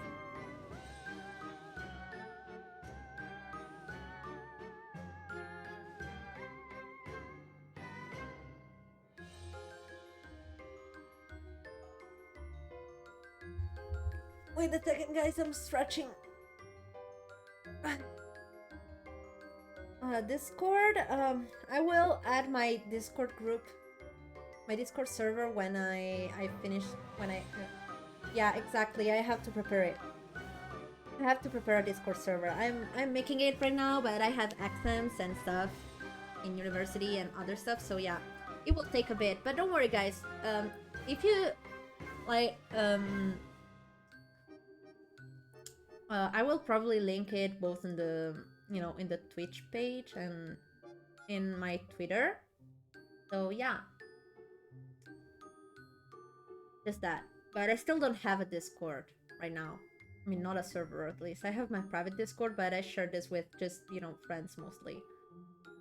So yeah, look forward to it. Perfect. Okay, now it's time to raid. Yes, it is. There's some swearing and simping there, sometimes, but it's kind of chill. Okay. I at least want to. I want it to be a safe space. Yeah, comment for the social. Yes, comment for the social. Also, I'm gonna probably put a warning in the next Doki Doki episodes because they're pretty strong. This one was because it was the first one. I wanted to reach that Sayori's death, but in the next one I'm gonna put a warning because seriously, like I don't want people that are easily impressed by these topics to watch these videos. I prefer people to stay safe than watch this. Yes, let's raid.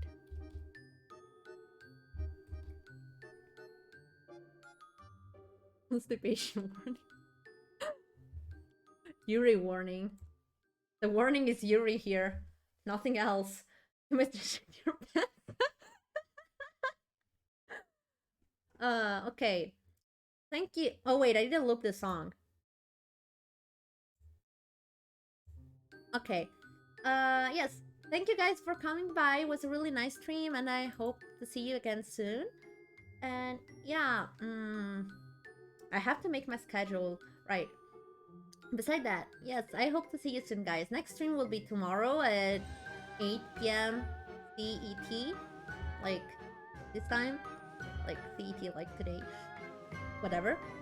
8 p.m. CET, and yes, I hope to see you guys. We will have a just chatting stream, but I have some stuff in mind that you will like, guys. I swear, it will be so stupid. You will like it. You will love it. I swear. I'm sure of it. Bye bye.